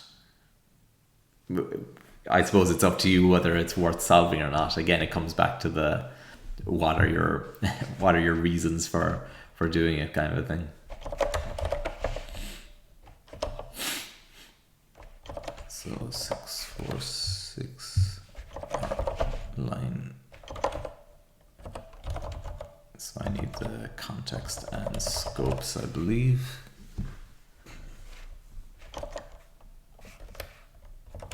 And 646. Yeah, so it just takes args, I think. And 1143 if item is spread.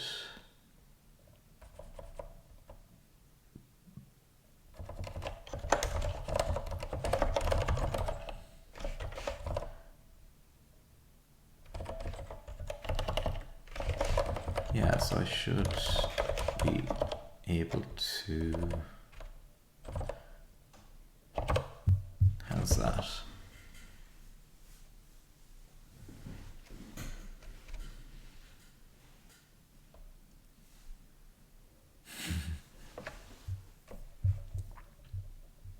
Oh, that is hardcore. That'd be well outside my mental models at the moment.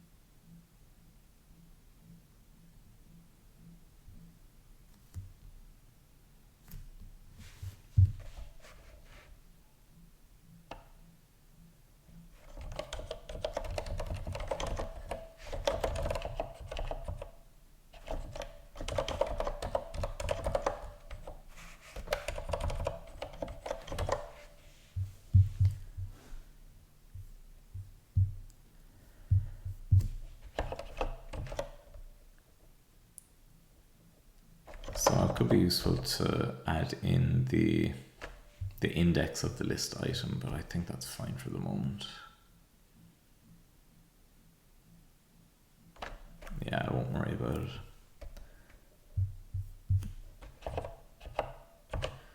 So I need to save that.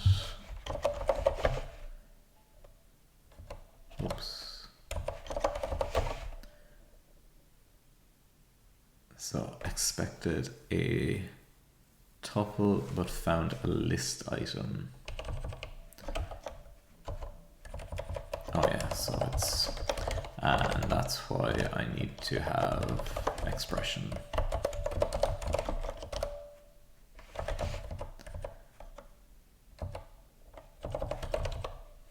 And so it needs to go in that part.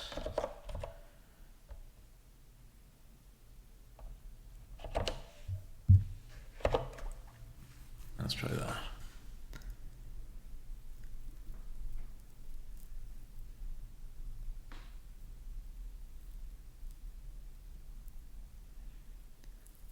Yeah, and that's kind of the trade-off in general is, I guess, speed and I guess you kind of have a triangle. You've kind of nearly speed, space, and efficiency, or not efficiency, flexibility. And you're often having to choose usually max two, but sometimes just one out of the three. And it's kind of like, yes, you can also have a smaller snapshot of everything you want to take, but then you have the possibility, first of all, you're possibly going to get a bit slower, or you're going to get faster because you're taking a smaller snapshot, but you're also losing out more information. So you're going to have less, you're gaining on speed and time, but you're losing out on flexibility because you might not be able to step through time in the way that you want. But then you can increase space, so you lose out on space and maybe some speed for flexibility, but then you could have you could be storing loads of information that in your mind you don't need. So it's kind of, I guess that's another thing of, I suppose just understanding trade-offs as well is the key with that problem there, that you're always going to have to lose out on something. So it's to figure out what is the thing that you're willing to sacrifice to get your goals.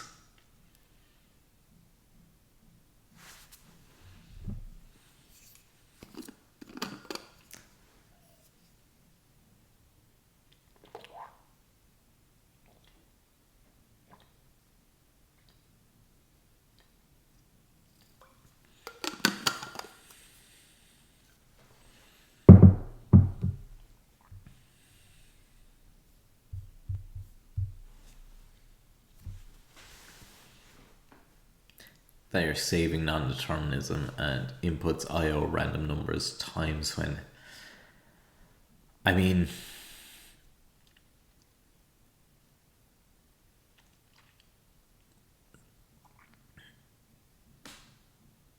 if you use a RAM disk and a mutable image of the state of RAM put on the disk and use it as kind of an event store, I guess, where you're replaying the events.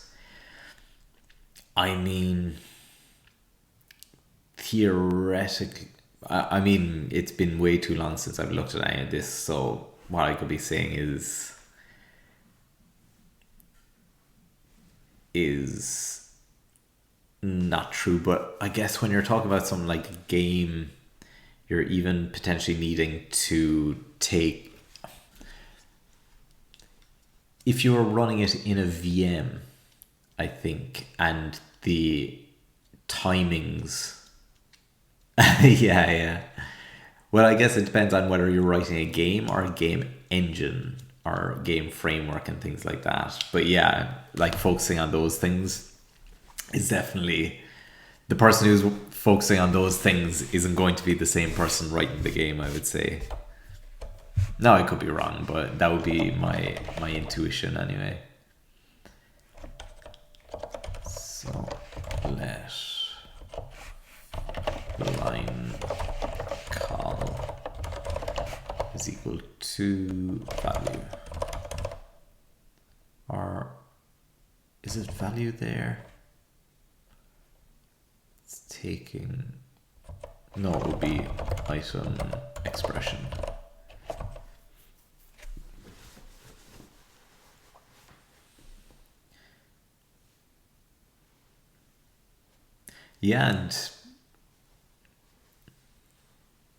Yeah, exactly. And when that's the case, I think that's the important thing, is realizing that. And I think the learning of it all is some of the fun as well.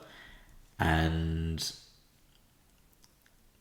the one thing about the making things non-deterministic is when you're outside of a VM in particular, I feel like clock cycles could maybe have an impact. But then if you're saving the outputs of all the sources of non-determinism, including the things like the random seed and things like that. I mean, well, you can start off with a non-random seed, and that gives you that eliminates a lot of the non-determinism as well anyway. So yeah, in that way you can kind of have an initial state and save all your events then, and apply them to replay the same sequence of events.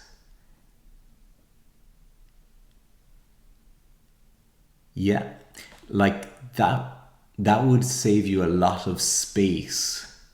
But what can happen is you you gain the space efficiency and you gain the speed efficiency that comes from that, but you also then lose the ability, if you wanted it, to jump to a specific time. So you now get into a scenario where, and it depends on whether your inputs can be undone, or whether, so if you wanted to go back in time, for example, and your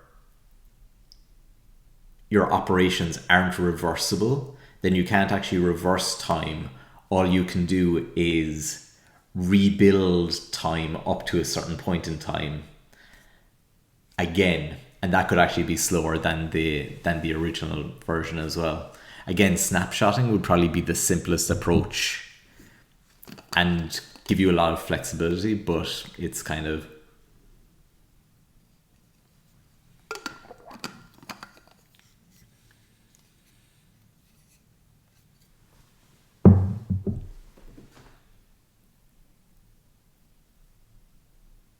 yeah, and that's valid too. So you kind of create snapshots, and or you kind of create individuals so that you can have kind of indexes into it as well. At this, you probably wouldn't want to always do it from frame 0 as well. So I get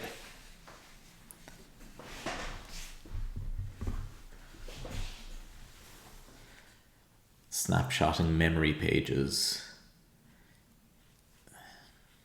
That would be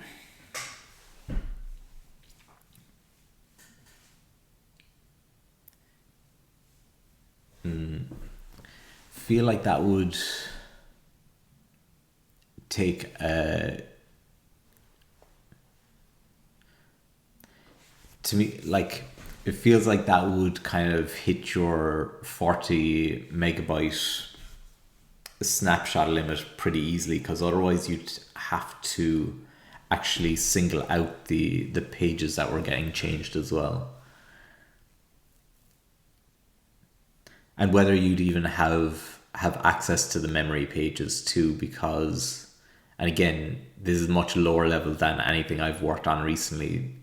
Memory pages would be more an OS level abstraction, and whether, well, I guess if you're writing a debugger, you can probably have access to different security rings, and maybe those give you access to pages, but in general, I'm not sure if the pages is something that you have direct access to.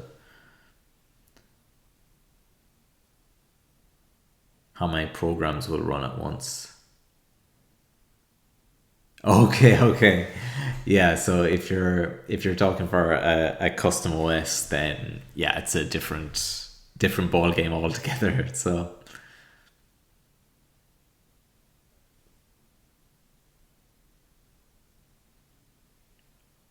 okay, that's cool. Yeah, that makes sense.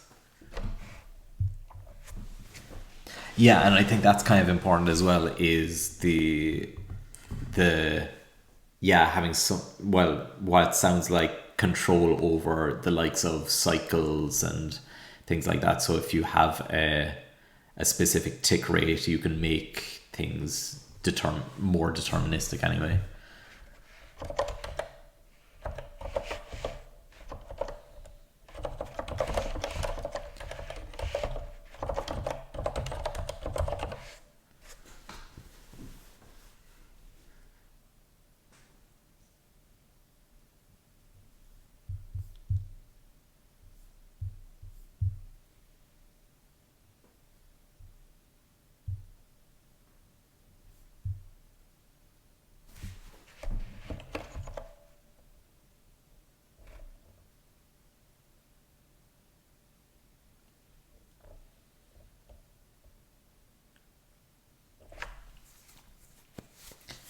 I think in that case, though, you're probably looking more at saving the kind of abstract events as opposed to the actual memory format, if that makes sense at that stage.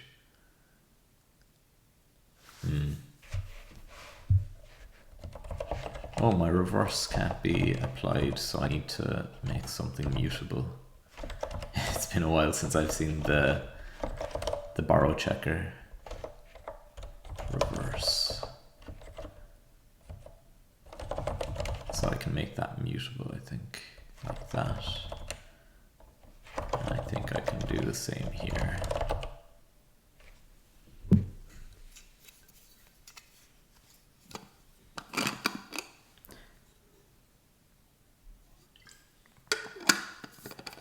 At the end of the day, though, when it is something like a personal project, I mean, you can try out all of these approaches. It doesn't really matter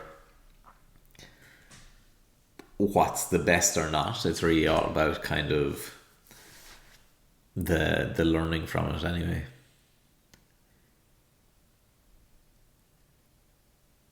They expect consistency.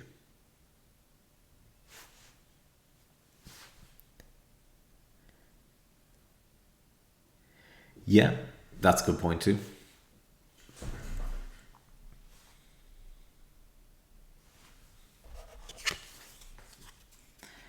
And especially if you can... So I guess it's kind of portability in terms of architecture and things like that, is it? Because if you're developing the OS, you're abstracting over...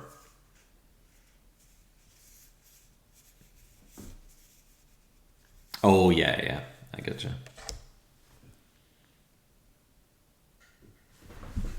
Yeah, so the non-memory snapshot approach is more portable in that case.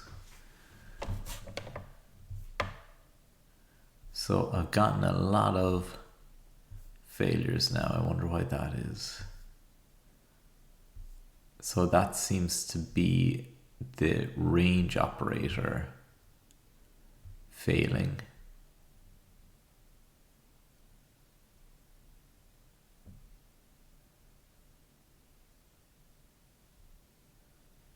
And also, is that non-determinism creeping in, or what's going on here?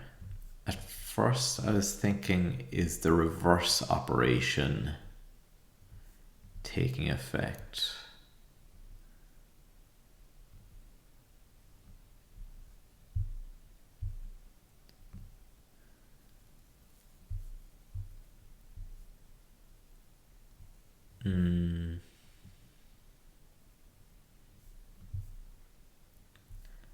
So it seems to be all the lists seem to be, and I wonder, would it make sense for me to take out the spread operator and introduce the new mechanism for handling expression lists separately?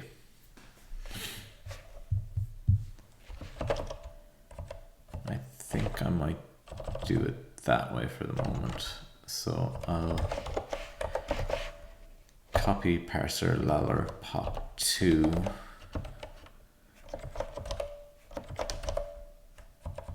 and let's see, I'll remove handling for spread, and I'm hoping that this won't cause any ambiguities for the moment.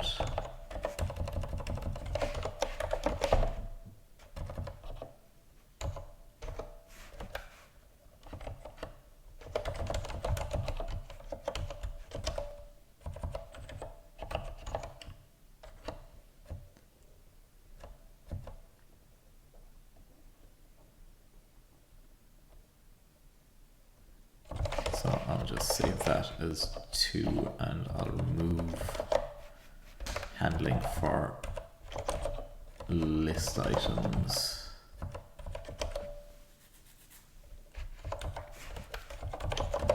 So I'll let that go back to expressions again.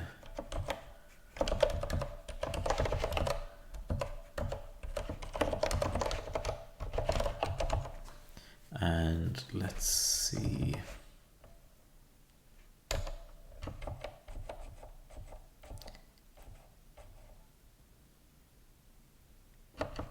Yeah, I've saved a backup of that. So what I'll do is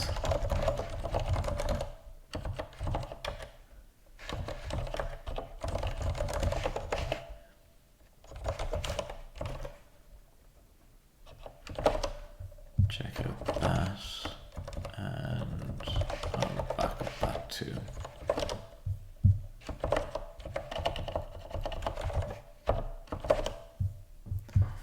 So how's that looking?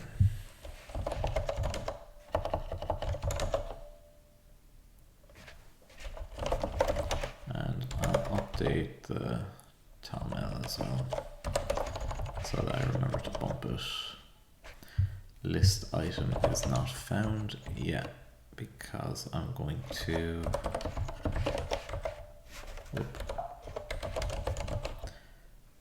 focus on just the expression for the moment. Oh, and there's a list item there too.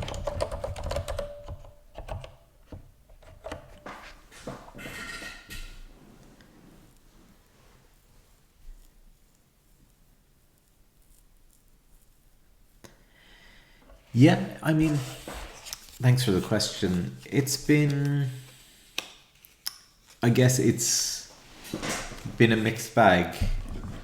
The documentation is probably complete, but it still feels a little sparse sometimes. And I've kind of had to I guess this is kind of the format of parser that I'm most familiar, or parser generator that I'm most familiar with. So I didn't like look at peg grammars or anything like, or parser generators or anything like that. So it at least had benefits for me in terms of familiarity. Yeah. And so, and I the conflicts sometimes have been very comprehensively described in their own way, but also have been kind of difficult to understand as well. But that's more my lack of experience, or more my forgetting of a lot of parser grammar theory and things like that.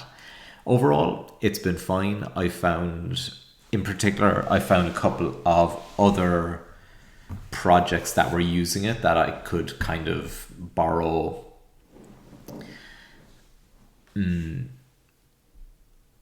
I could just borrow chunks of code in that way and use kind of just debugging to figure out the different pieces that I need to do with it. I do like the syntax, the way that it's essentially a simplification of pattern matching and things like that.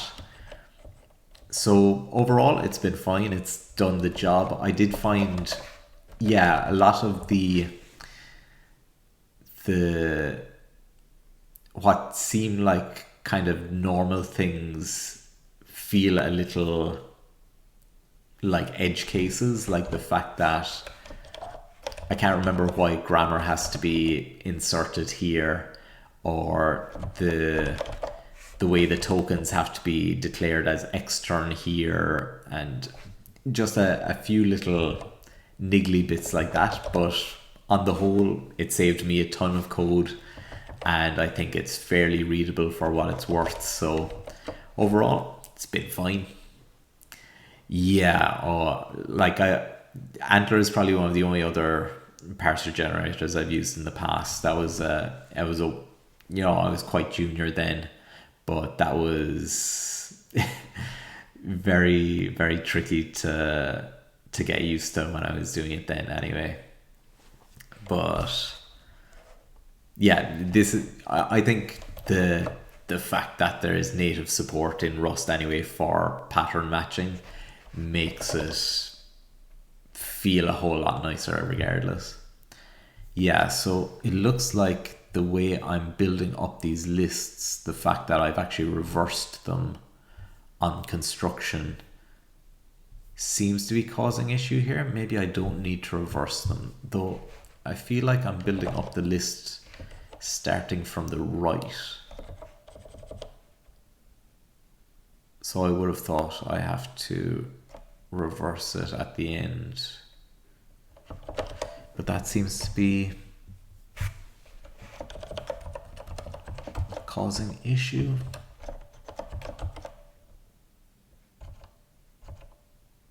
So I have expression list there and expression list there. That's defined as a reverse list. So what if I don't do the reverse? How will that look?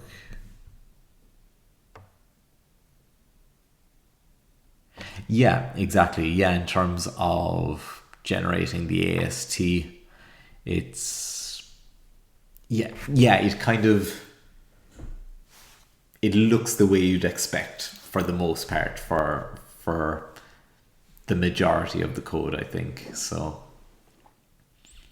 and actually adding in a custom lexer was also something that I had a bit of headache figuring out as well. Again, something that, when you're using the built-in lexer, it runs a bit more smoothly, but then not so much when it was a little stumbling block for me when I was introducing that first. So here's an example of a list that's definitely in the reverse order, but then there are some lists. Could this...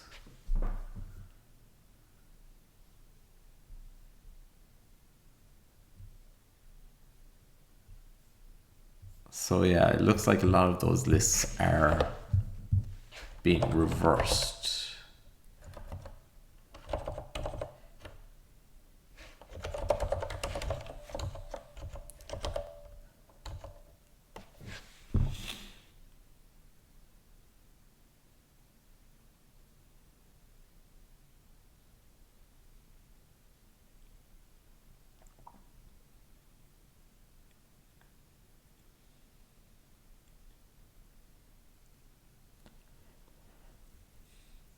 And so when you say you were seeing the compiler being unoptimal, like what did that kind of mean?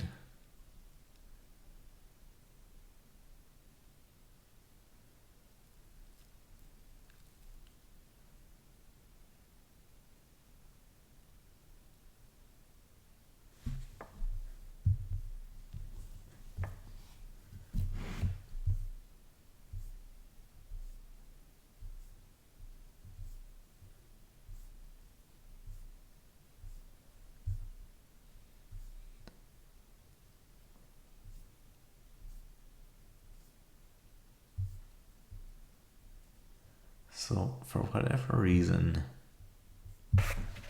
the building up of these expressions isn't working.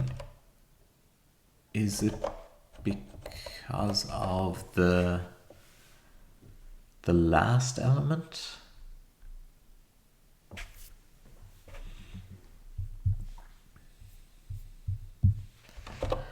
So if 16 failures there, if I remove the reverse, I wonder how many failures do I get?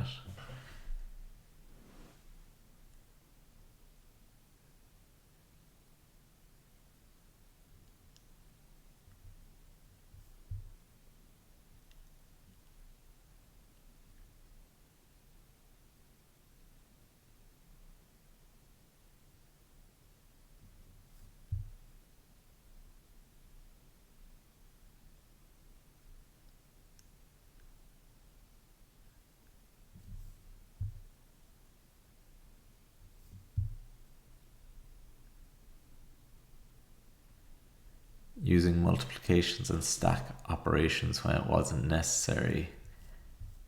But that's because it didn't know some things were constants. There was some use as operations due to calling the convention being followed too well.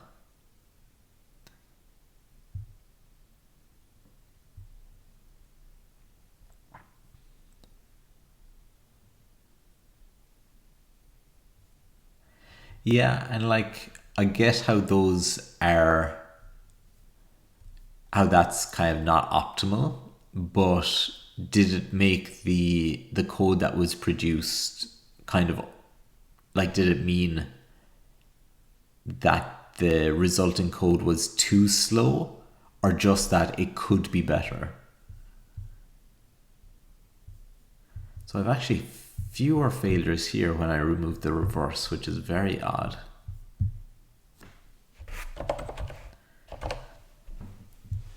I'm really not getting why this reversal isn't working the way I'd expect. So, because, okay.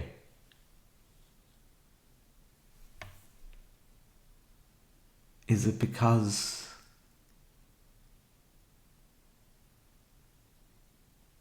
No. Is it because it kind of flips every time there's a push in a way? No, because it should be basically right associative.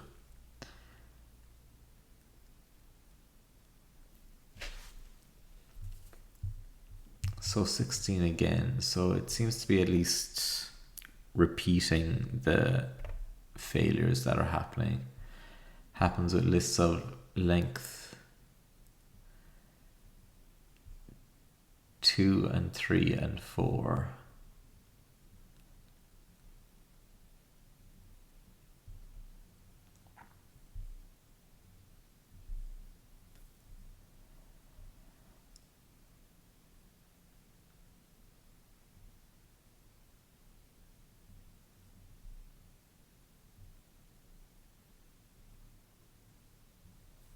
Three and 4 is changing to 4 and 2. The outputs are so random. Seeming anyway.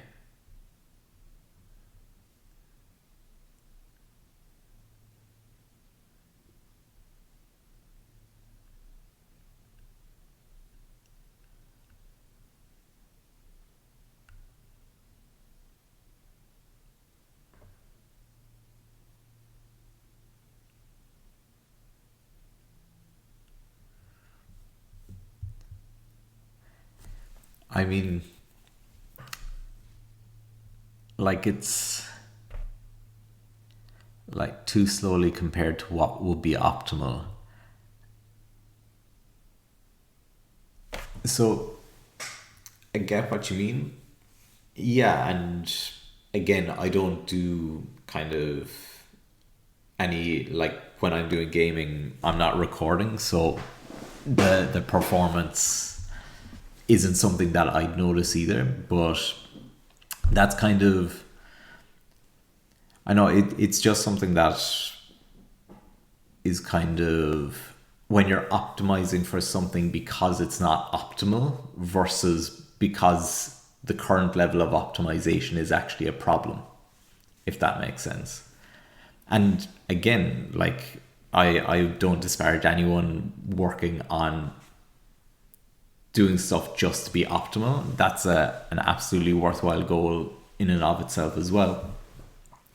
And especially if you know for a fact that that's going to be something that gets impacted with recording as well, then makes sense to address that. But yeah, no, like it sounds like an interesting project. I mean, I never got that far into an OS programming project myself. It is something that I wanted to do a lot when I had more time on my hands, I suppose, for me. But it's like a very impressive project anyway, regardless. So meanwhile, I am getting caught here with the orderings of the lists.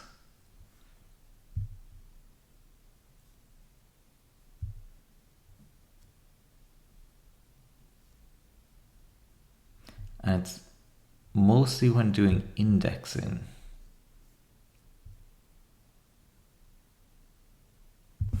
But let's see, I'll add a new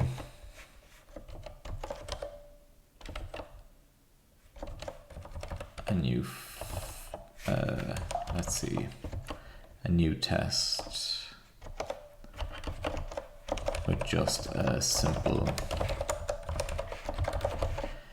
list, and we'll see 1, 2, 3, 4, 5, 6, and that should output 1, 2, 3, 4, 5, 6.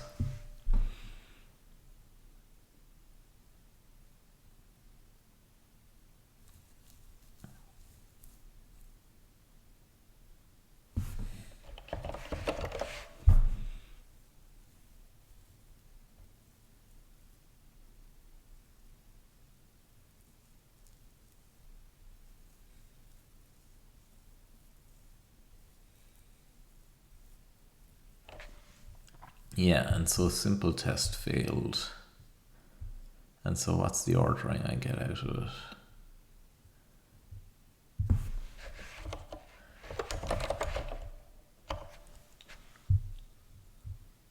So it goes 1, 2, 3, 4, 5, 6. So it does actually kind of flip-flop in the way that I was thinking. So why is it that when I do the append version or the insert version, it actually works as expected?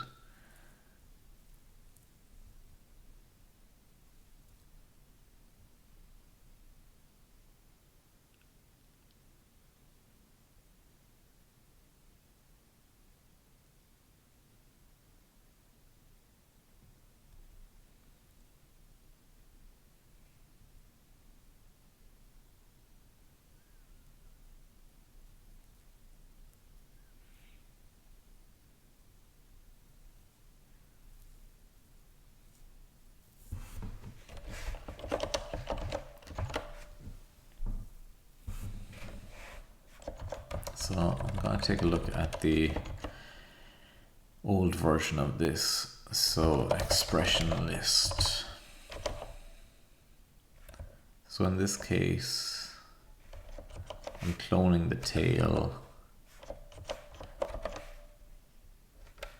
I'm inserting the new item at the head of the list and then returning the list. Oh, cannot believe this. Yeah, well, of course it was going to be something dumb, but still, didn't think it would be so dumb. But anyway, I think that should be that resolved anyway.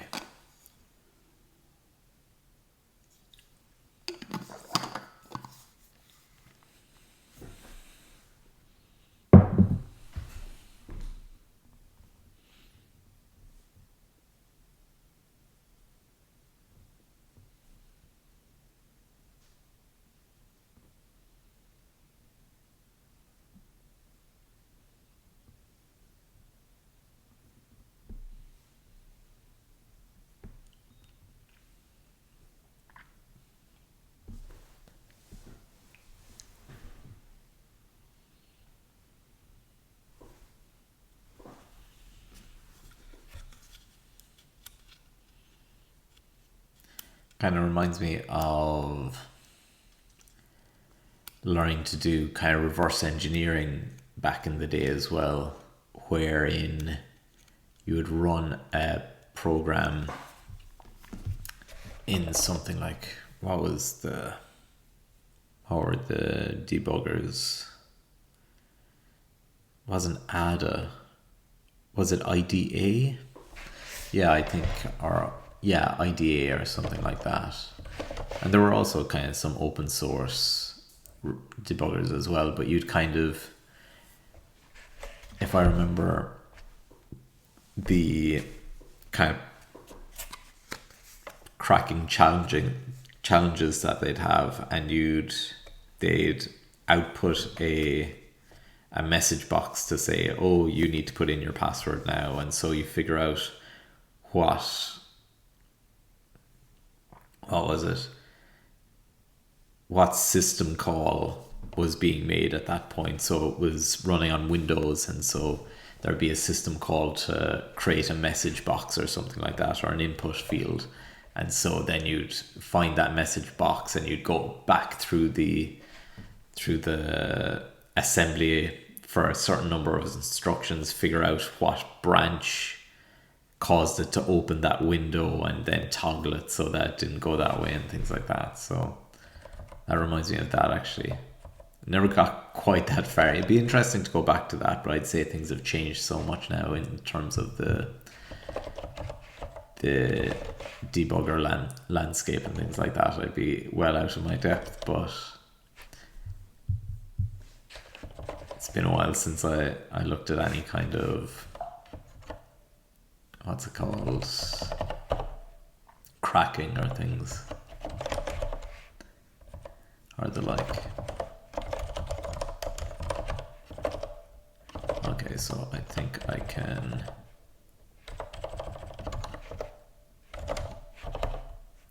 remove that test, and I can also start changing these files back.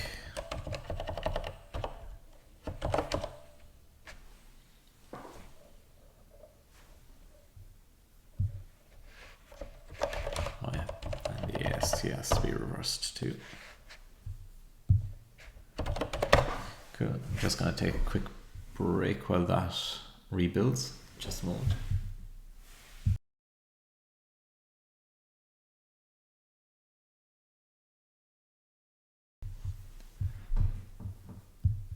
Cool. And we've got our test failures again. So they're the same failures as they were before.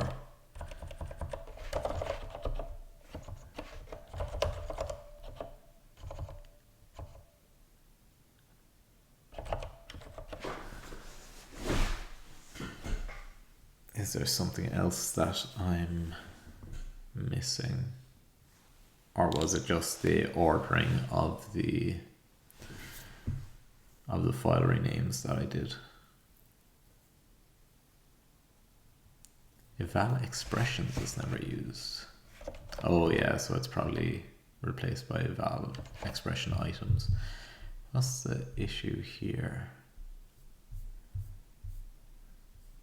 16 fail is the same issue that was there before, but this time I have my new change to lollipop.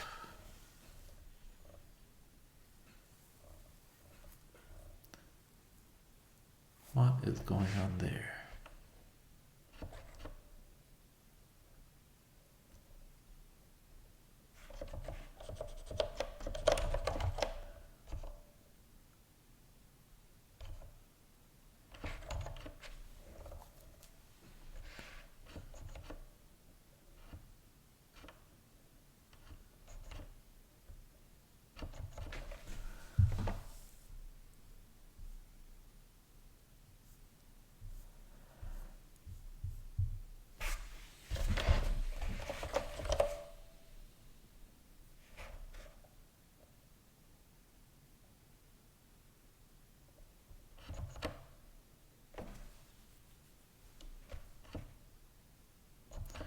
Unless there's some weird kind of caching going on, and I'm going to try and force a rebuild of the parser by actually changing it.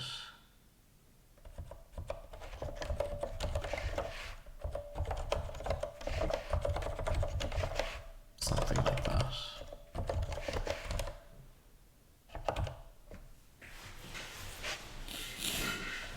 I'm not sure if that'll actually compile now, but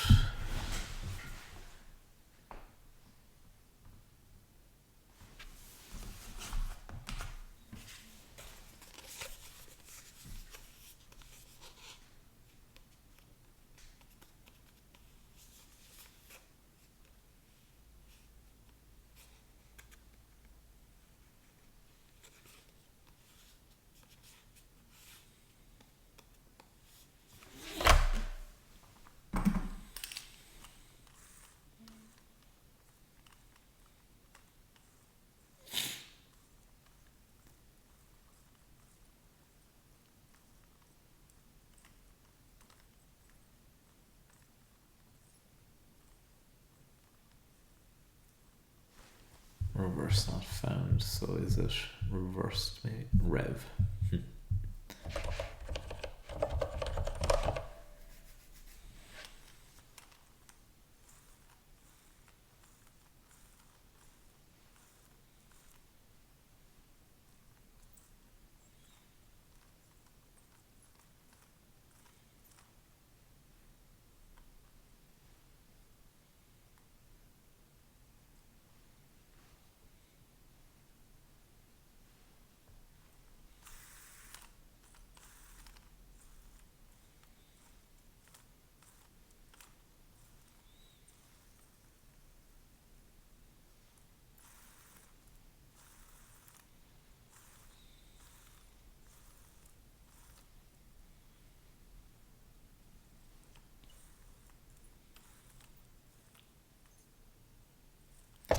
Wonder what the time will be at the end of this.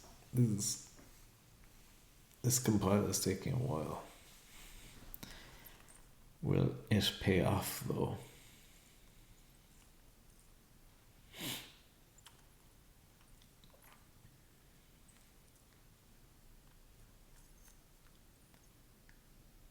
Yeah. Okay, so that seems to have been the issue, just that for whatever reason, the parser code got cached or something. I think I've had that happen occasionally.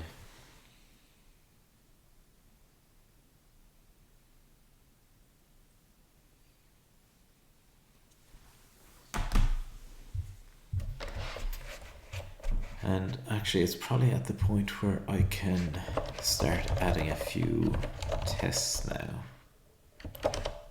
Probably should have started doing that when it was last built in, but anyway. So we have the features file that we'll need to update. And was it assignment? No, variables.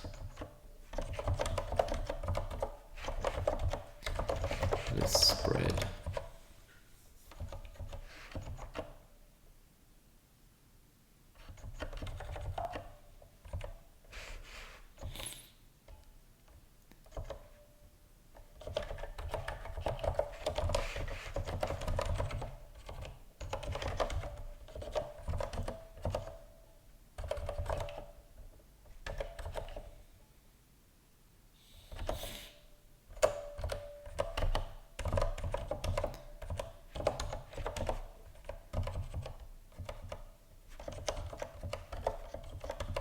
And I also want to check,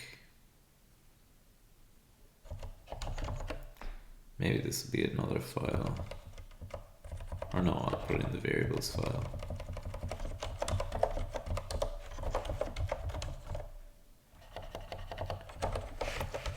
Diff refs, I'll call it. And if I have x's is equal to 1, 2, 3. In fact, I should have this as, I'll add this as a test afterwards.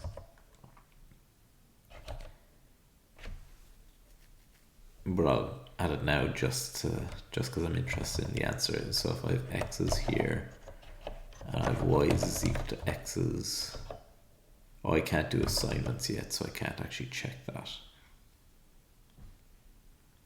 As in assignments to indexes. So I'll need to wait until those are in place before I can do that. I'll keep that file there, just hopefully it'll remind myself.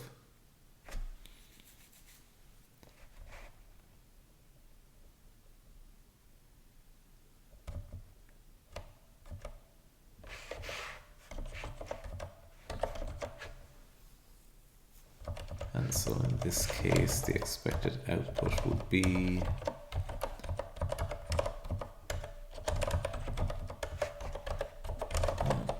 two, 3, and same again in 4.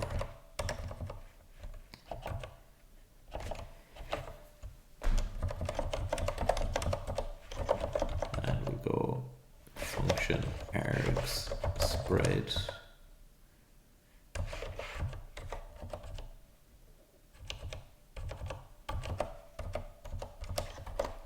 And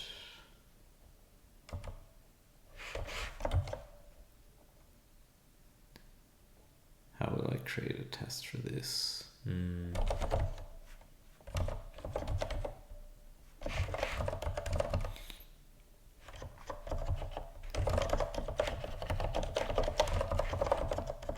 So A, B, C, D.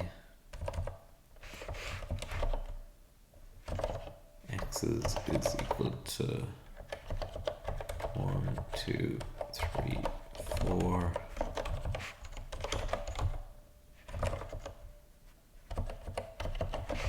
F of X's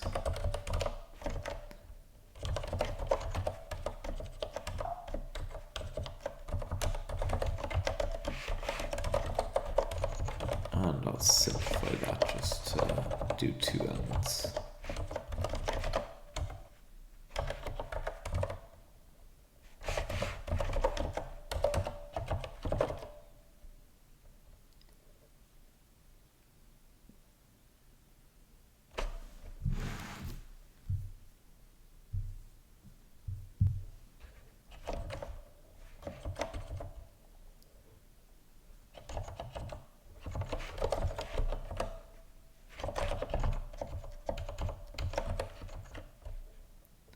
And that's saying mutable isn't necessary on the list.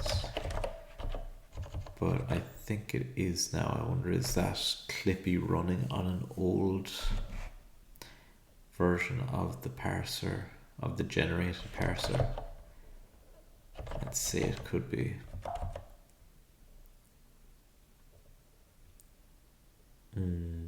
Function is never used still. Yeah, I guess I'll remove that.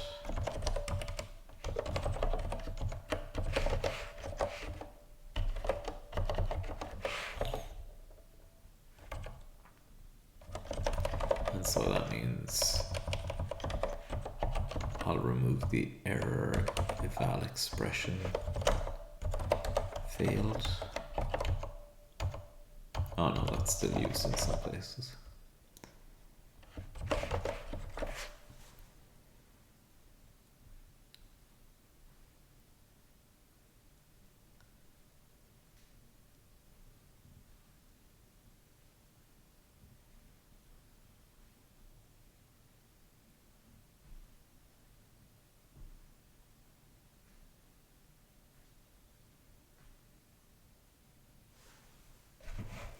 Unexpected F.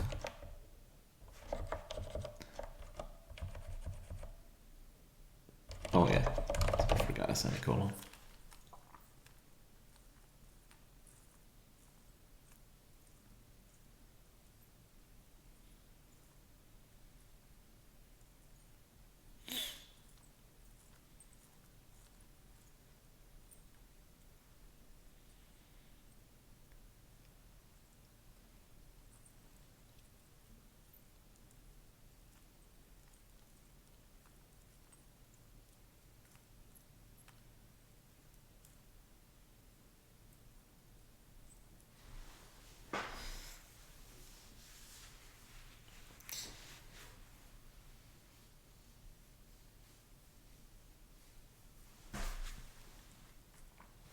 Yeah, that's what I'd say as well. And it's kind of one of those points as well where, again, it's the kind of trade-off of native performance versus kind of developer performance. So Lua is probably easier for the developers to write the gameplay in, but then if they're, well, it's not really, it's probably going to be less efficient than writing native code, but is probably going to be easier for the developers to maintain and things like that. So there's still a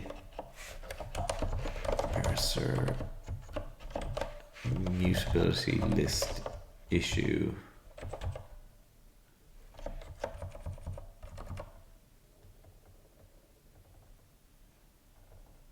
I'd say if I do that, it'll complain.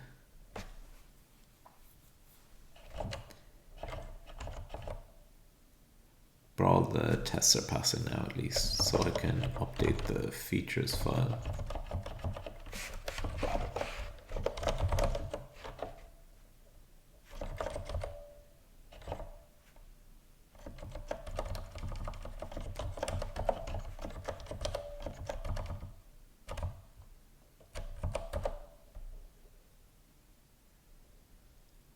So I think I'll just copy those over as is and go to the features file, variables,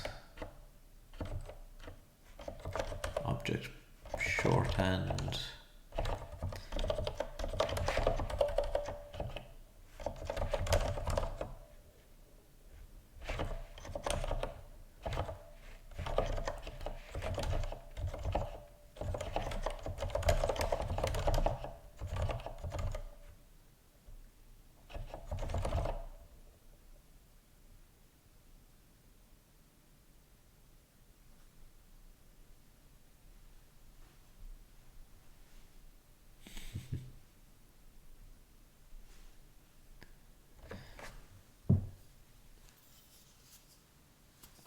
it inhibits progress, but it also inhibits kind of happiness, I think, because it kind of goes back to the discussion that was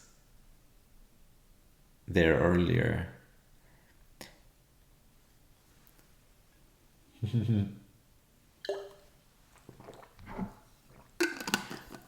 Well, striving for perfection, making life worthwhile, I guess, if that's what you're making your life about. But again, that's if you're putting your, like, if you're putting meaning at some future destination, it means that you're living your current life. Okay, my life right now, or the things I'm working on, aren't perfect now, so how can I be happy at the moment? Yeah, yeah, exactly. Well, I often find myself falling back to the old philosophical stuff, but I think it's important. It all really just comes down to doing your best to enjoy where you are in the moment, and quite often that is mediocre, and it's kind of learning to say it's mediocre and that's fine, you know. Exactly. Play some guitar. I'm not the best at guitar, but I like playing it, so what's the problem? I don't remember that. What language is it written in? Yeah, I think unless it's written in assembly, then I think, yeah, if it's not written in assembly, then you can't post it. I think we've made it perfectly clear at this point. A Go module, cool.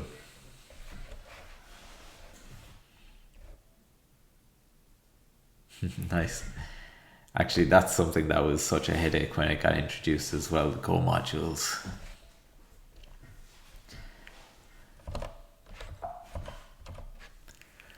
A list can be spread into a new one using the spread operator.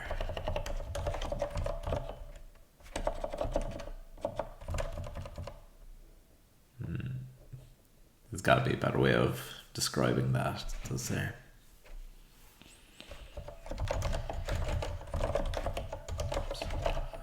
List can be inlined.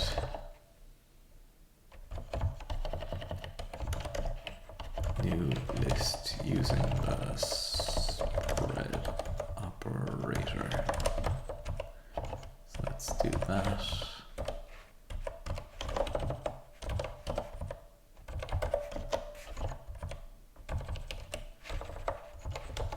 So in terms of the features file, I can make that a little bit simpler.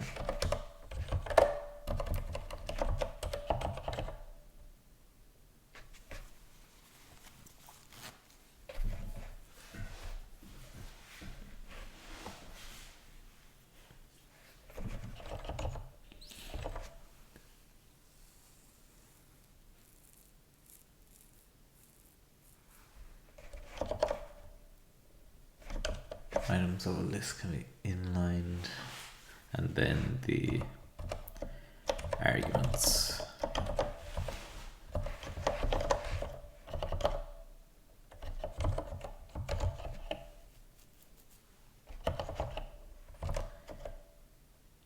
To a function can be inlined in the same way.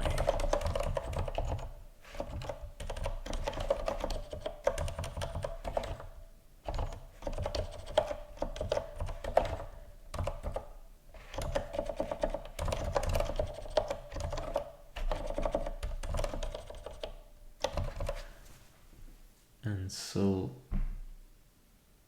if I do this 1, 2, 3, 1, 2,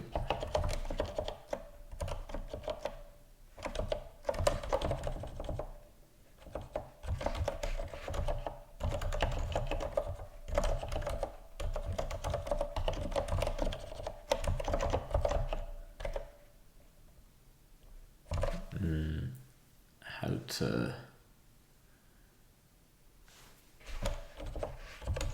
yeah, that on its own should be enough. And so yeah, so that needs to be mutable, as it was saying before.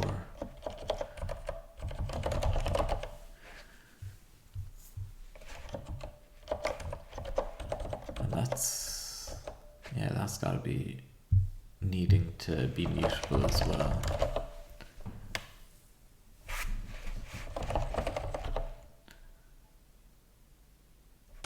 So I'll go ahead and start adding these anyway. Spread.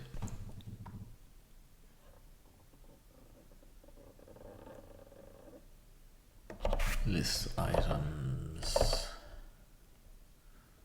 Oh yeah, I need to add some error tests as well.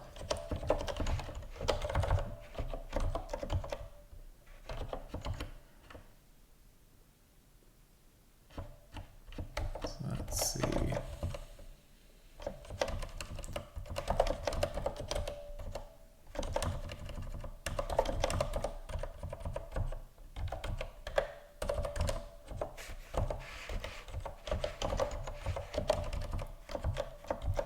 Spread list, and the position is column 3.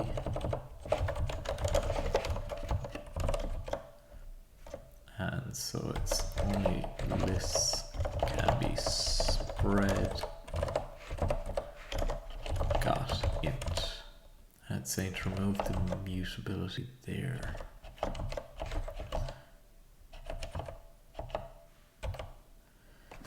Next location.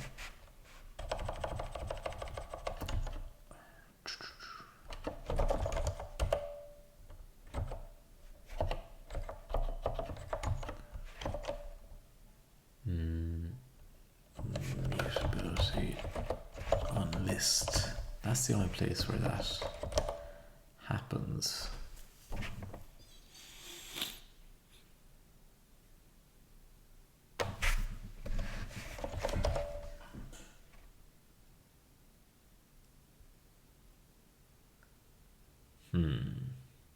How do I resolve that now?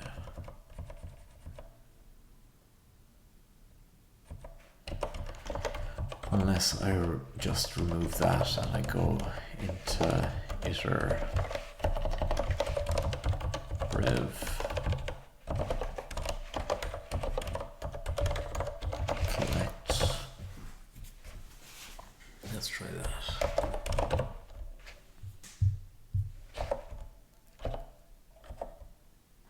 Oh, and I need to update main.rs with that.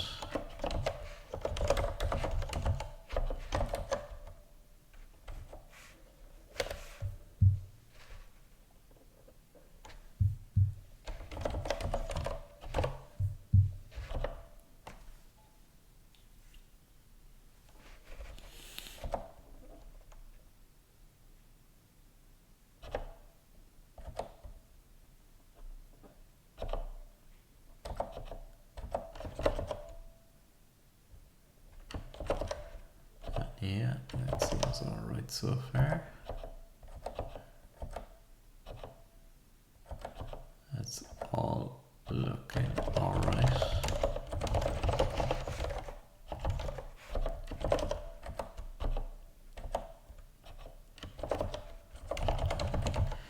And I'll go ahead and commit that in anticipation of, let's see. So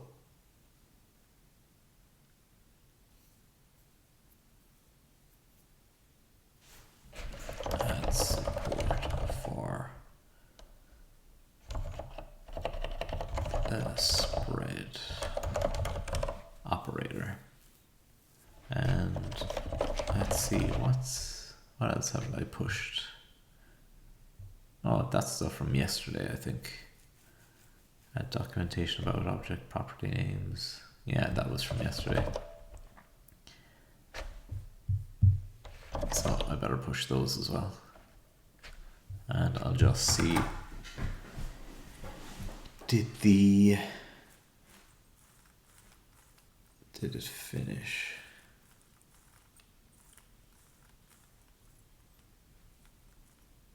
Yeah, so I just need to wait for this compile to finish, and then I can do a big push.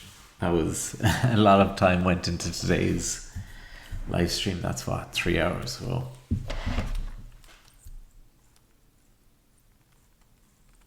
but almost finished that feature, and that, yeah, so that's fine. So then I can push that and we're good. So that means that there's one more notch gone. What language did I use before? Rust. I guess I mostly use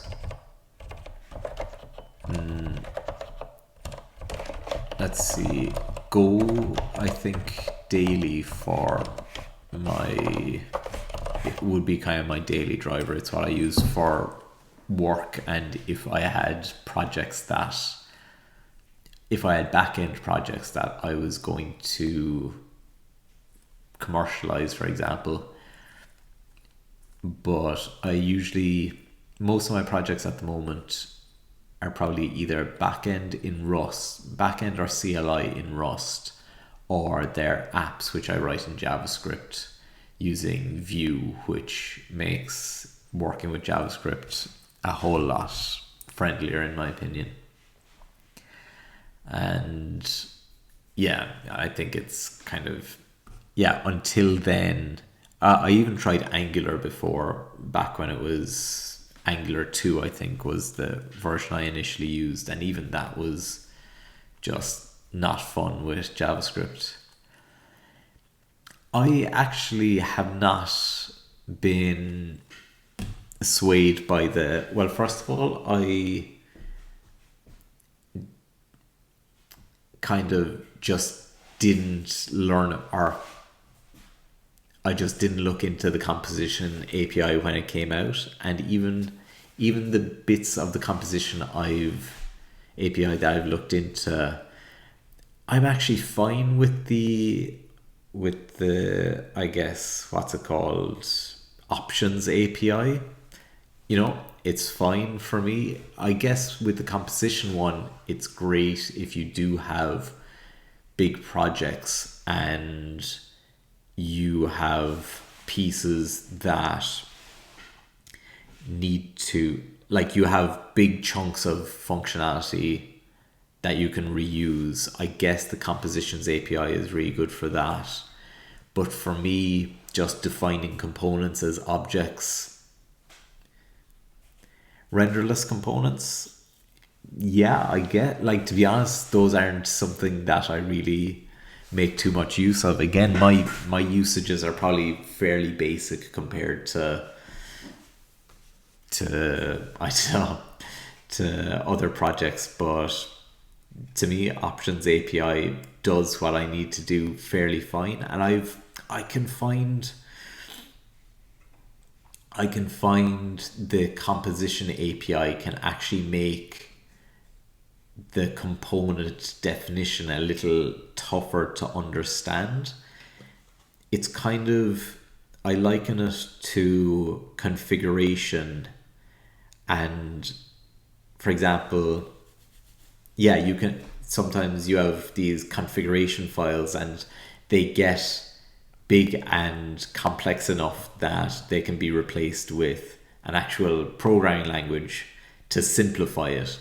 But such as, for example, you can define your, maybe I'm getting too much of a divergence, but for something like Terraform, you have HCL, which you define your configuration in, but then you can actually have the likes of Pulumi have their product where you define your configuration using a dedicated programming language.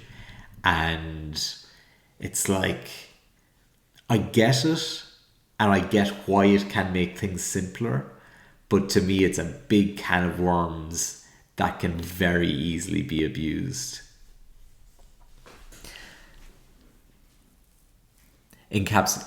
And yeah, that makes total sense, encapsulating business logic with the composition API, but it's also, I don't know, like, to be honest, one of the biggest problems for me is just the front end stuff, the business logic in the apps that I have anyway that I'm writing in Vue isn't really my biggest concern. So it actually suits me to just do it in with the objects API as well.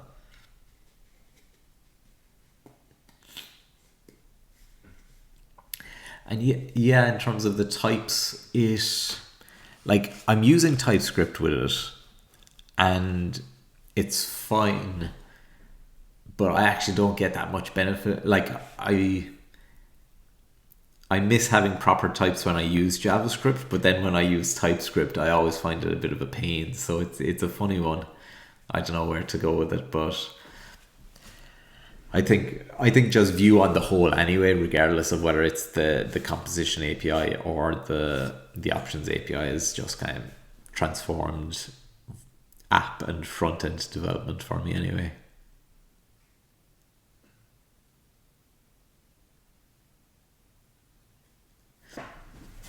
Cool. Anyway, I'm going to leave it there. I Yeah, have just finished the spread operator being applied to lists and function call parameters, and I think I've pushed that. Yeah, so that's done. Anything else? I think there's a link to the Discord in the channel as well. Check that out at some stage if people are interested. As always, thanks very much for the chats and conversations, for everyone checking out the stream. It's a lot of fun sharing this stuff. And so, yeah, thanks very much and see you again. Take care.